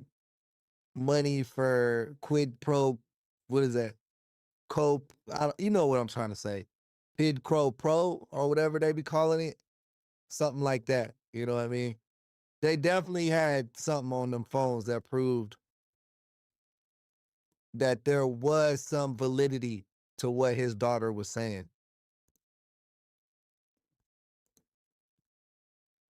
That's sad.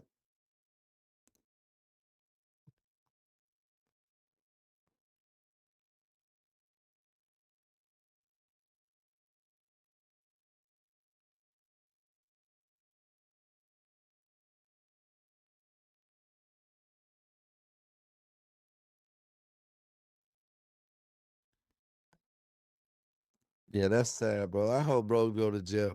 All right. So this is a channel I found yesterday, and I'm kind of excited about it. I haven't watched any of it yet. It's this guy named Jeremy DeWitt, Jail Calls. And I guess he's a person who like impersonated a cop or been arrested for impersonating a police officer multiple times.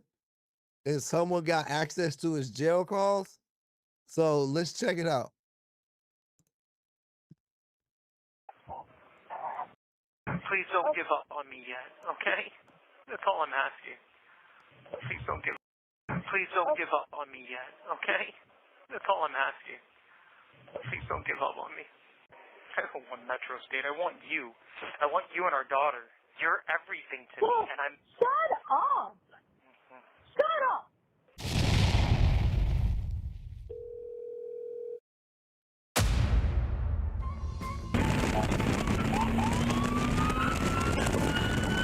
This is a police escort. You! Get over now! Get over now! Get over now! Dude, get the fuck out of the way! Get out of the way! Dumb fuck. Dumbass. Hey there! Hey! Dumb white bitch in a blue car. Get over! You better figure it out. Hold the fuck over! Stop! Bro really thought he was a cop. Hello? Hello.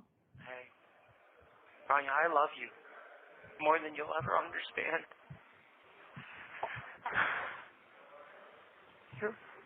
You're my world. And you gave me the most beautiful gift in the world. I know it's a lot of pressure, and I know it's a lot of stress. I'm sorry, but I love you. I love you more than you'll know, ever. What can I do to help? What can I do right now? There's nothing that you can do.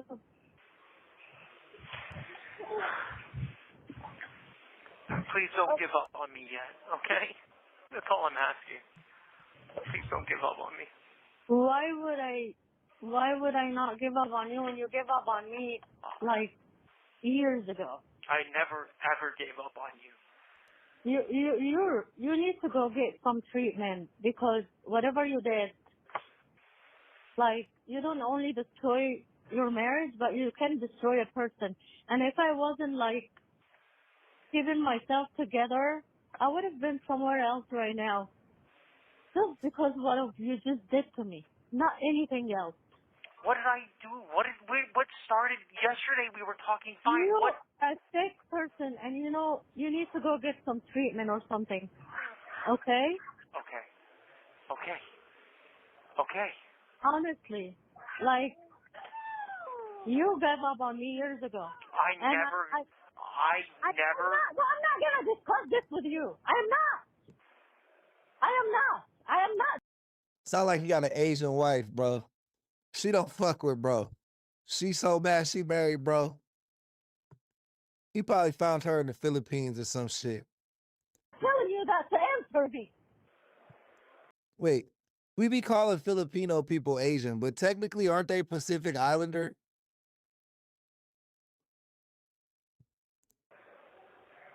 I don't want to hear bullshit from you. I am not. I gave you several chances. I gave you 20 years of my life.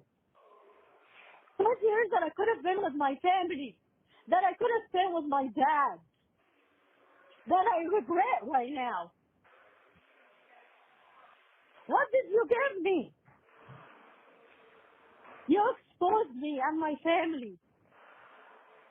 I what? You exposed your family to everybody. You're an idiot. You're just not a smart person, Jeremy. And over all of it, you fucking went and fucking cheated on me with people, like random people. Not only one person. Random people? What are you talking about? You're not happy. You're not happy in your marriage. You never wanted to be married. That's not true. You're everything to me, and I'm... Shut up! Shut up! Rania, You need to go deal with your bullshit and go bullshit somebody else. Maybe you will be happy with somebody else. No. Well, she been with him for 20 years, so I'd say at some point she liked him, bro. Maybe it wasn't just for the green card. They don't stick around for 20 years if it's just for the green card, right? Or am I tripping? I don't know. I don't got a mail order bride, so I don't got a foreign exchange bride, so Not do this to somebody. You cannot continue in doing this to somebody. Rania, you're my world, and I love you with all my heart. You All of my heart. were with me for 20 years. I got to spend few years of those 20 years with you because you're always back in jail.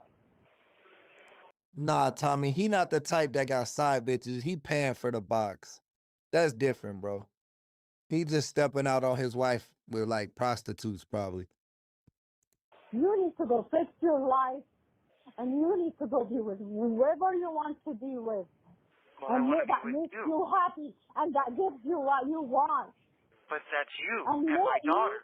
fix my problems and stand on my feet again instead of drowning me over and over and over with your bullshit. This is your life. That became my life. And took me away from my family and people that really truly love me. People that don't betray me. I truly love you, Rania, with all my heart. I will always love you with all Then my you heart. don't understand what love is then. You're disturbed and just fucked up. The person that loves a person never hurts that person.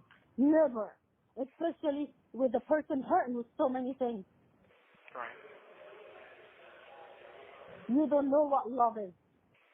You just want me as a property. No, like I don't. Your shit. I want like you. Metro State. I don't want Metro State. I want you. I want you and our daughter. Your daughter is always going to be your daughter. I'm talking about us as a family. You're my wife, and that's my You daughter. don't know what family is. I'm sorry. You don't know what family is. A person that knows the family quality doesn't let his wife go to work with his child and goes hang out with his girlfriend. What? That's not a person that knows what family is. That's not a family.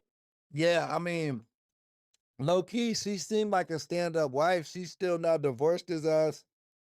After 20 years, bro been arrested multiple times for playing like a police officer.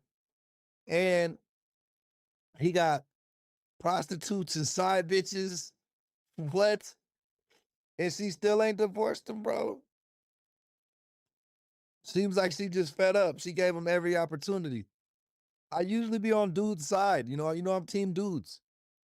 But when the dude is wrong, I don't cape for the dude, bro. I take the chick side. I switch up. You know, you fuck up, you find out. She said you love Metro State. Like basically, you would rather pretend to be a police officer than come home and be a real dad. You know? Person. That's a bullshit person that's bullshit his wife and just using her for whatever the fuck he wants to use her for.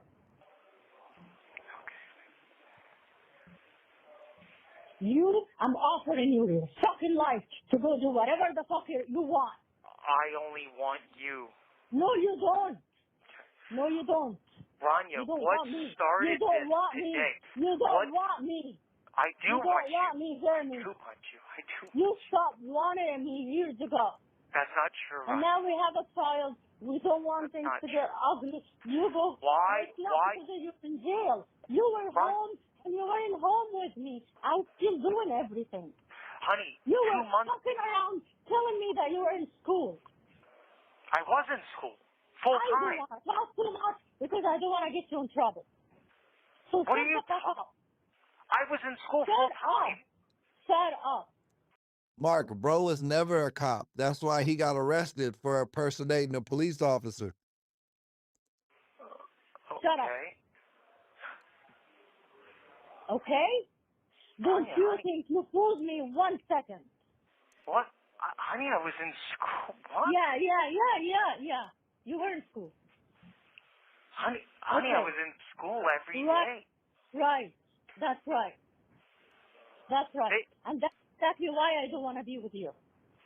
Honey, wallahi. That's exactly Yeah, Tommy, if you get caught buying prostitutes, you're an offender, bro. You gotta get on the list. Why we can't be together? That's exactly why I don't trust you anymore. Rania, honey, Good luck I made with your. Good Rania, luck stop, with your. stop. I made mistakes. I fucked up. I give you that, Good but luck with your case. At least you have a person that you can come home to. No, I won't. Yes, you do. No, I don't. Yes, you do. You are who I want to come home to. Yes, you do. Now, let me go take care of whatever the fuck is before we fucking drown everything. Because I'm suffocating here. And you're just with your lies and your manipulation and I'm your not bullshit. lying. I was And in everybody school. wants your fucking money and people want to take your money and your family are taking your money and nobody's helping with the house. We're gonna lose everything and you're just gonna be in jail until you come home to the person that you really wanna come home to. I want to come home to you. And you just let me survive to raise my daughter. Because she deserves better than that. I didn't bring her to the world to deal with this fucking bullshit. That's why I said if we need to, let's sell the house and you take all There's the money. no way, Zermi. There's no way. You don't want to be with me. I'm sorry. That's not true. You're only using me because I am in the house with you. That's My not name true. is on the house. What are you talking That's the about? only thing. Rania. That's the only way that's the only thing. That's That's the only thing. Rania. You have nothing to do with me. You have nothing to do with me as a wife. What are you talking about? You're the You love only of my want me because I'm the mother of your child and my name is on the house with you. You don't Rania, want to be with me. Sell the house and take all the You know that. You know Rania, that. honey, You know sell the You know house and that. take all the money. I don't care about the house or the money. I only care about you. do. Yes, you do. You told me to get out of the house if I don't like my life with you before you got arrested. Those were your exact words. So the house is more important than me. No, You I were meant willing sell the to house. let I me meant go. Rania, You I were meant willing sell. for No, me to leave. Rania, honey, I meant with sell the my house. child, so you can stay between this wall. Rania, I don't want to stay in that house without you. That's our house. No, you do. You want it. You have plans, and you wanted to stay with that house with another person. That's you not can do that if you want to. But Rania, I'm just gonna take my house. Honey, where did this come from? Yesterday we were fine. Why today are you talking like this? This is all inside of me. Okay. This has all been known since day one when you came home. And you have somebody in the hotel room with you.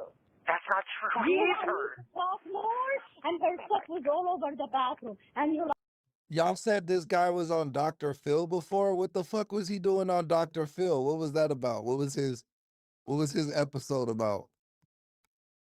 Was it about him? He can't stop impersonating a police officer or something? Bro in jail for like 5.5 years. He ain't coming home. to me and you told your mom gave you That's this not thing. true, Rania. I have orders that I can't talk to her. What are you talking about? Okay. Then it wasn't her. It was some other girl. So you don't get in trouble. Honey, okay? that's not true. So you don't get in trouble. It was a prostitute. Whoever the fuck is. Honey, baby, Okay? Rania Kibitzi, I love you and I called it. Didn't I call it? I told you she exposing all his shit. It was a prostitute, she said. talking about. Okay. Then it wasn't her. It was some other girl. So you don't get in trouble. Honey, okay? that's not true. So you don't get in trouble. It was a prostitute. Whoever the fuck is. Honey, baby, Okay? Rania Kibitzi, I love you and only you. I love you. You're sick. You're sick. Maybe You're I sick. am. That doesn't change that I love you Yeah, so much. I don't want to live with a sick person. I'm tired of it. I will get better. I will get better. I promise I'll You're get not better. going to get better. You're going I to will. get worse. I'm not going to waste my breath on you. I'm sorry. You go do whatever. Good luck with your case. Let me deal with the fucking house. Your half is going to be for you when you come home. Rania, sell the house and take the money home to Egypt if that's what I'm we not need to taking do. any money anywhere. I have an account here. Oh, she's from Egypt. I was guessing. I felt like that was a. I thought that was a Filipino accent for sure, but no, she's Egyptian. Okay? It will be working all over the world if I want to. Okay, well that's what I mean then. That's what I mean then. I am an American too, you know? I know that. This is my country too. I didn't know have to run away from here to go to a different country. This is my Bro, that's why I love immigrants so much, bro. They love the country, bro. And people from other countries, when they become citizens here, bro, they legitly love America more than people that were born here, bro. And I really like that because I love my country, bro. Like y'all remember earlier, I love all the countries of the world, man. I'm a humanitarian for sure, for sure. But y'all remember when the guy from the UK started talking crap about America, bro, earlier in the stream? I do not like people talking bad about my country, bro.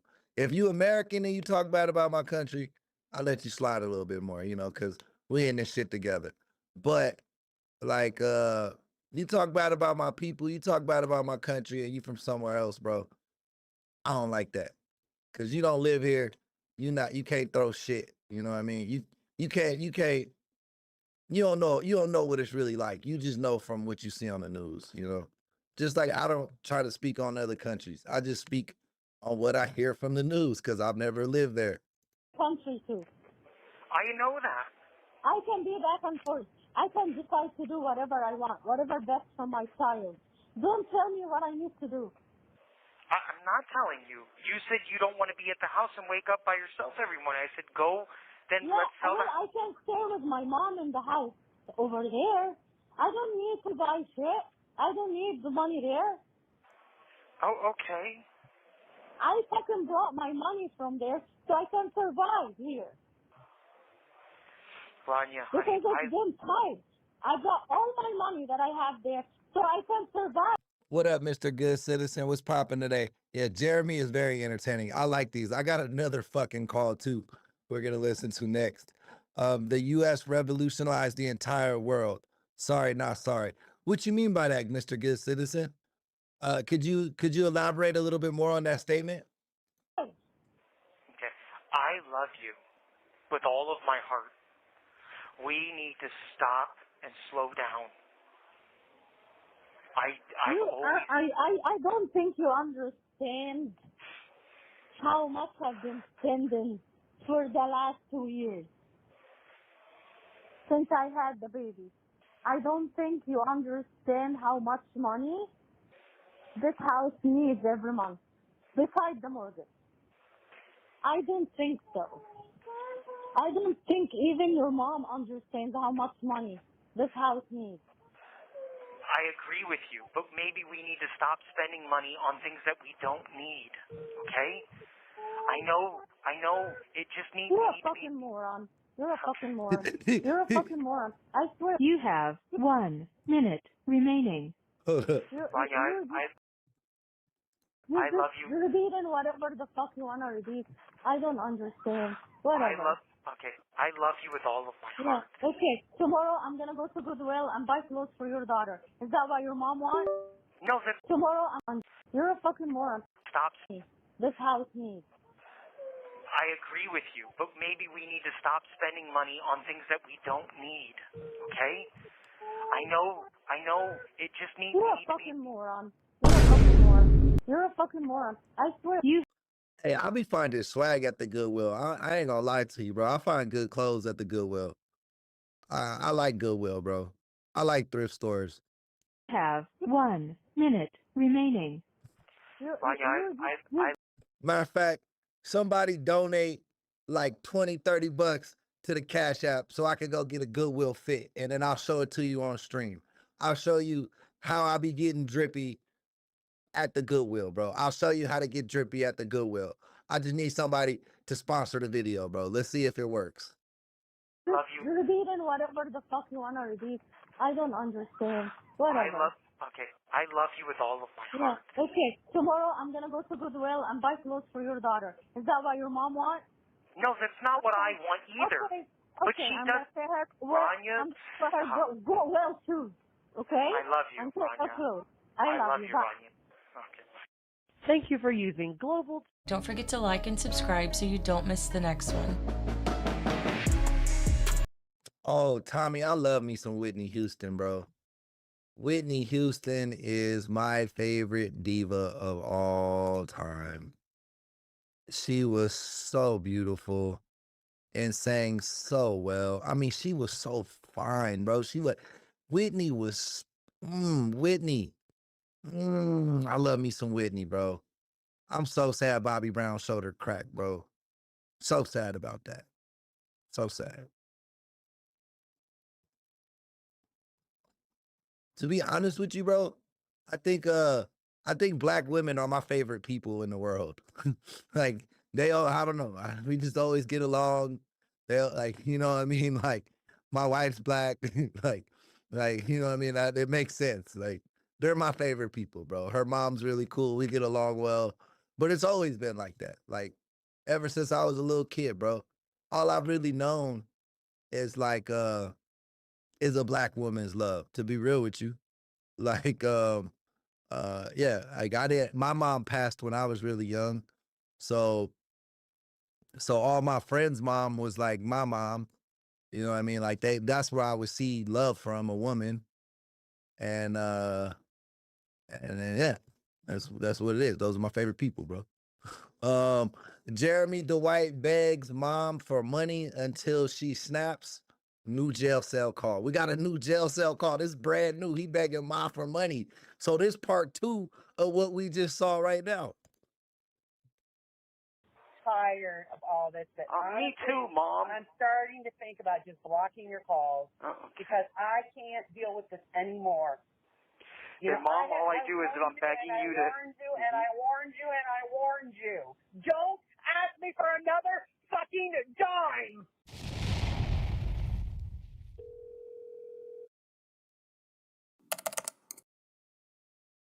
Oh. Hey, I haven't had a chance to add money, so talk fast. Okay. Listen, Ron, you got the mortgage squared away until next month. Okay. She got the bond reduced to half, so it's only $2,500. Mom, not only that, Amir verified that my job at the guy with the trucks was there, not the 18-wheelers. The guy to put the lights in, the emergency lights in, said he'll still hire me, and he said he'll pay me $20 an hour. Then on top of that, I can make $1,000 a month donating blood, and then I can get a night job, because now I can work at night. And there was Bro, like I'm about to give I ain't never gave my blood, bro. I'm about to go give some blood, bro. Actually, I think I should go give some blood today, bro. How long does that shit take? You be getting $1,000 to give blood, bro? If they gave me $1,000 to give some plasma, bro, take all my plasma, bro. Take that shit. Give me $1,000, bro. that night job where they clean the parking lot over at the loop. They were going to hire me, but Officer Woods wouldn't let me work at night. And granted it's only $1,400 a month, but between that and the donation and the $2,000 or the $20 an hour at that guy's job, I can pay you back in 30 days, Mom. And Ronnie got the bond down to half through this guy that Amir sent her. So, come on, Mom. I'm not. I asked Leander not to leave because I'm not making these decisions anymore by myself. Yeah, I don't think they drug test you for weed when you give blood, bro. I don't think that matters, Mr. Good Citizen. But speaking of weed, bro, I'm 8 days clean, bro. 8 days clean. Shout out to the gang, bro. I'm even got past the urges. Like, I think I'm good. I'm in the clear. It's just the damn nicotine. I can't quit the damn nicotine, bro. I'm fucking going through all my little jewel pods right now because I'm all out and the store is closed. But I'm thinking about quitting that too, just because it's so much money, bro, we spend on stupid ass addictions. Like, I've never been an alcoholic or nothing like that, but man, we spend a lot of fucking money on weed and fucking nicotine when you got those type of vices, you know? I can spend that money on way better hobbies, you know? So, I don't know. I'm contemplating if I should go buy a pack of fucking smokes or something, because I am fiending. But I don't want to be fiending no more, man. I don't know. But I also don't want to be a dick because I'm also I think I'm a little low key, a little bit irritable because I didn't have I haven't been smoking, but I'm quitting weed for a big reason and hopefully it all works out. You know, I have obligations. I give you my word. And Rania said... Hey, I thought you were going to stay here. I said it was Jeremy. Come on. No, come on. No, I'm not making these decisions anymore by myself. On top of that, can you hear me? I can hear you. Rania said that she'll take my checks and she'll make sure you get paid first. She said she'll help. She'll make sure, and you can talk to her, and she said you can ask her, and she'll make sure that I pay first. Down to $2,500. Okay, land is here. Okay. So Amir talked to my boss, the one that Officer Woods got him to say no. He said he'll hire me at $20 an hour. Then the night job that Woods got me turned down on for $1,400 a month said that I can still get now that I can work 2 jobs. Plus, then I can donate. Each month I can make $1,000 donating. So just between those 2 jobs and the donating, I can make anywhere from like $3,500 to $4,000 a month. And then Ronnie got the bondsman through Amir to bring it down to $2,500. And Rania said that she would take my money and she would make sure Mom got paid first before anything else. And with the floor breaking on the house, and she got the house mortgage extended 1 more month.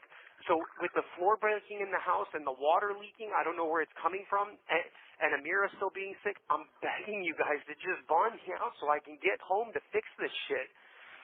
Rania said you can go talk to her, and she'll make sure she takes my money and pays you guys first. The issue, Jeremy, is that we're broke.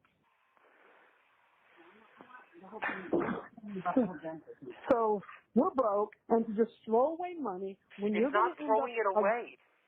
When you're going to end up arrested again because you will continue contact with Jennifer, and there's an order out there for you to have no contact with her because she's a registered witness for the insurance fraud.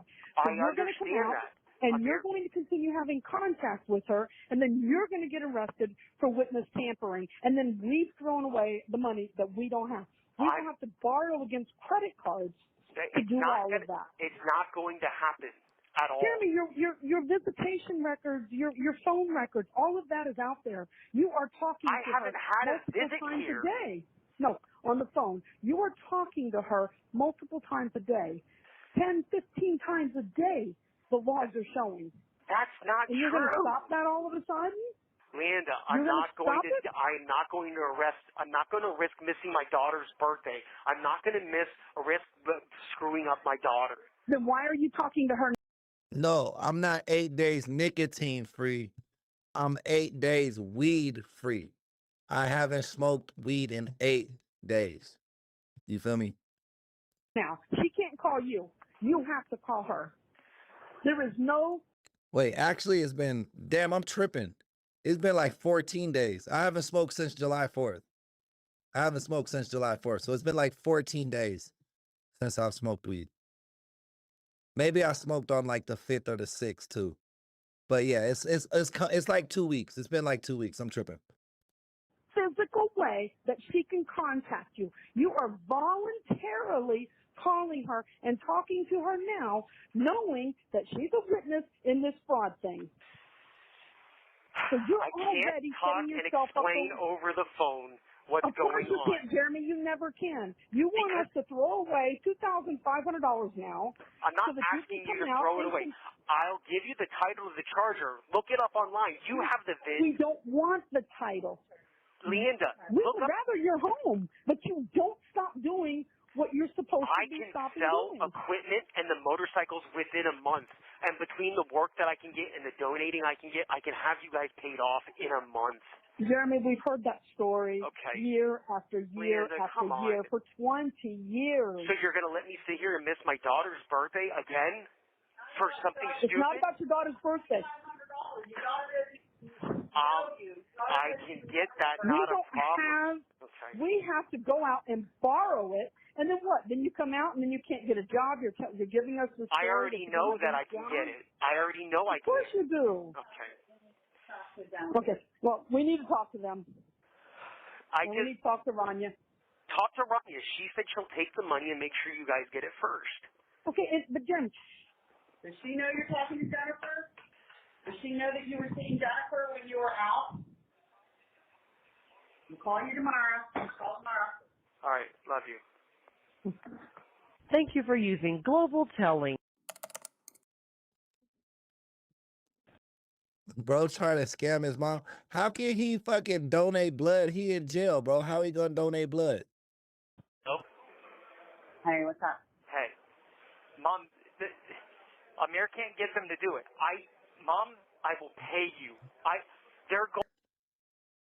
Yeah, that's kind of what I'm with, knee sucks. Like, after the first week or so of weed, it kind of got easy. But I can't go a fucking full day without smoking nicotine, bro. I don't know. Going to move my court date. Let me finish. Never pick you. Mom, they're going to move my court date to January or February of next year. Jeremy, Mom. I don't want to tell you. Tell Ronnie to sell this car. I'll sell the car. I can't. No. Let me get home. No, Mom. I Mom. don't have $4,500. Mom. Mom. Mom. Mom. When we're out of money. We're out of money. I'm not putting no more money on the phone because I'm not going to be harassed. Mom.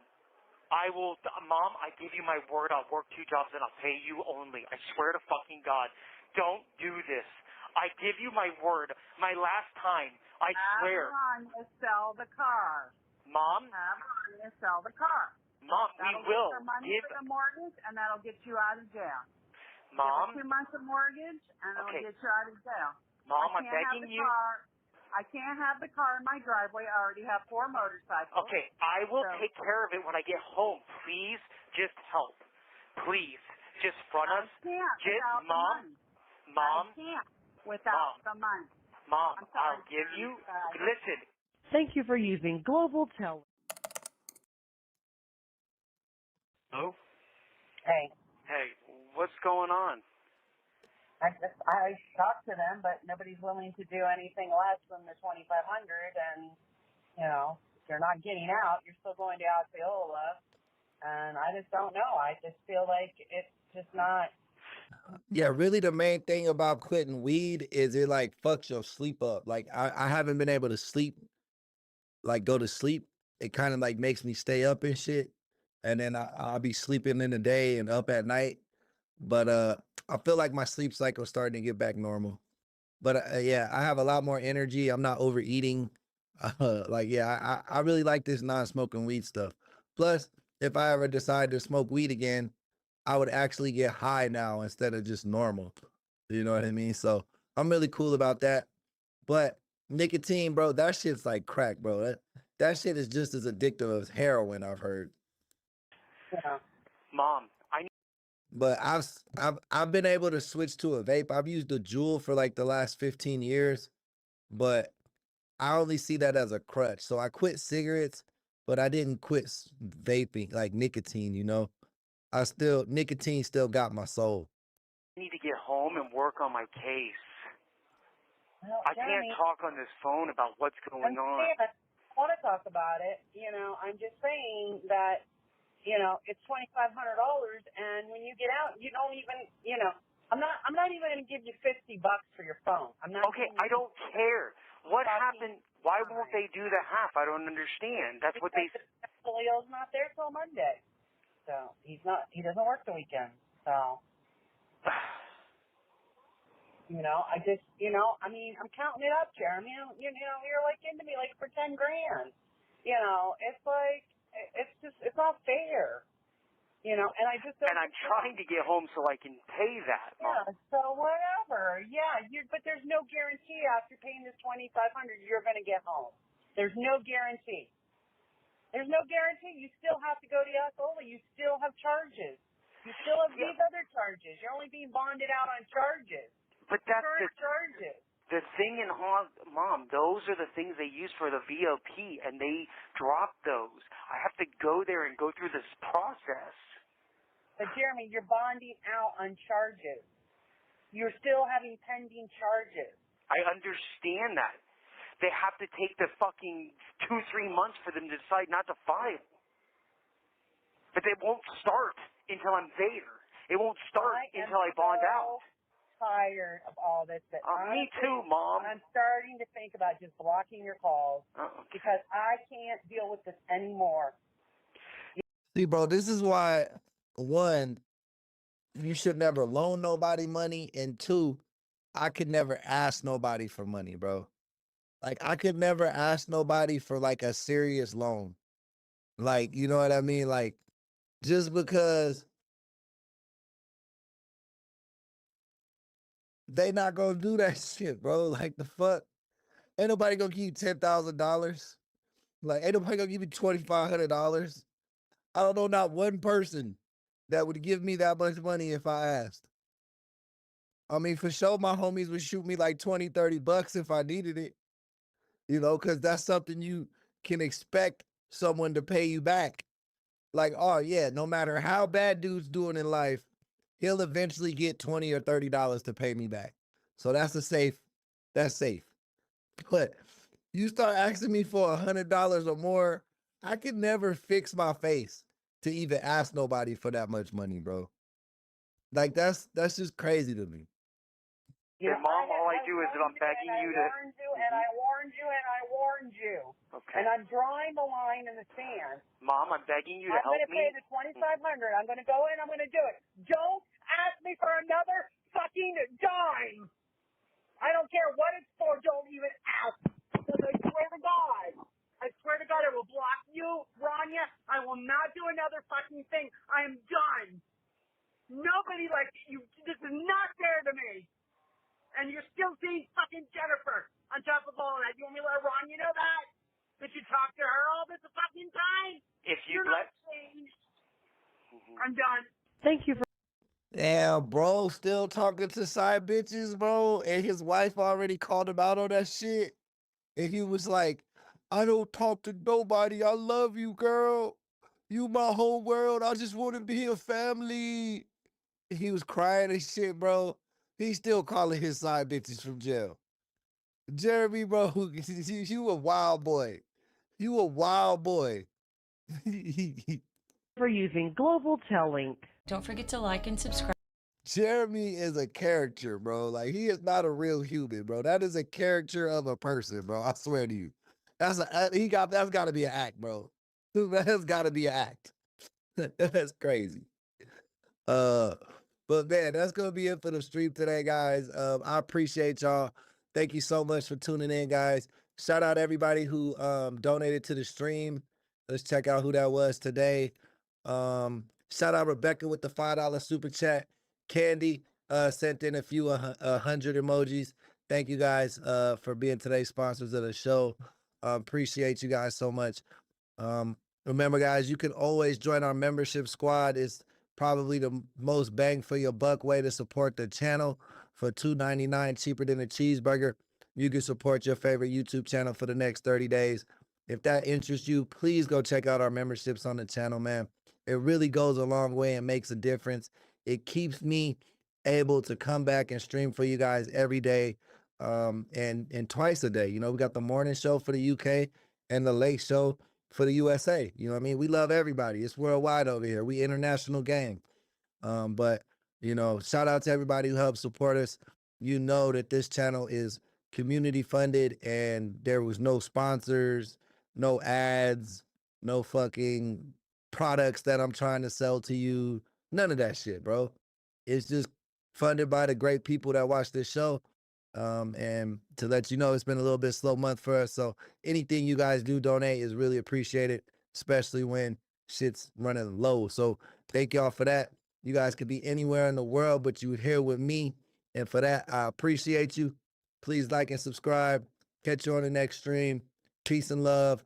Cue the outro.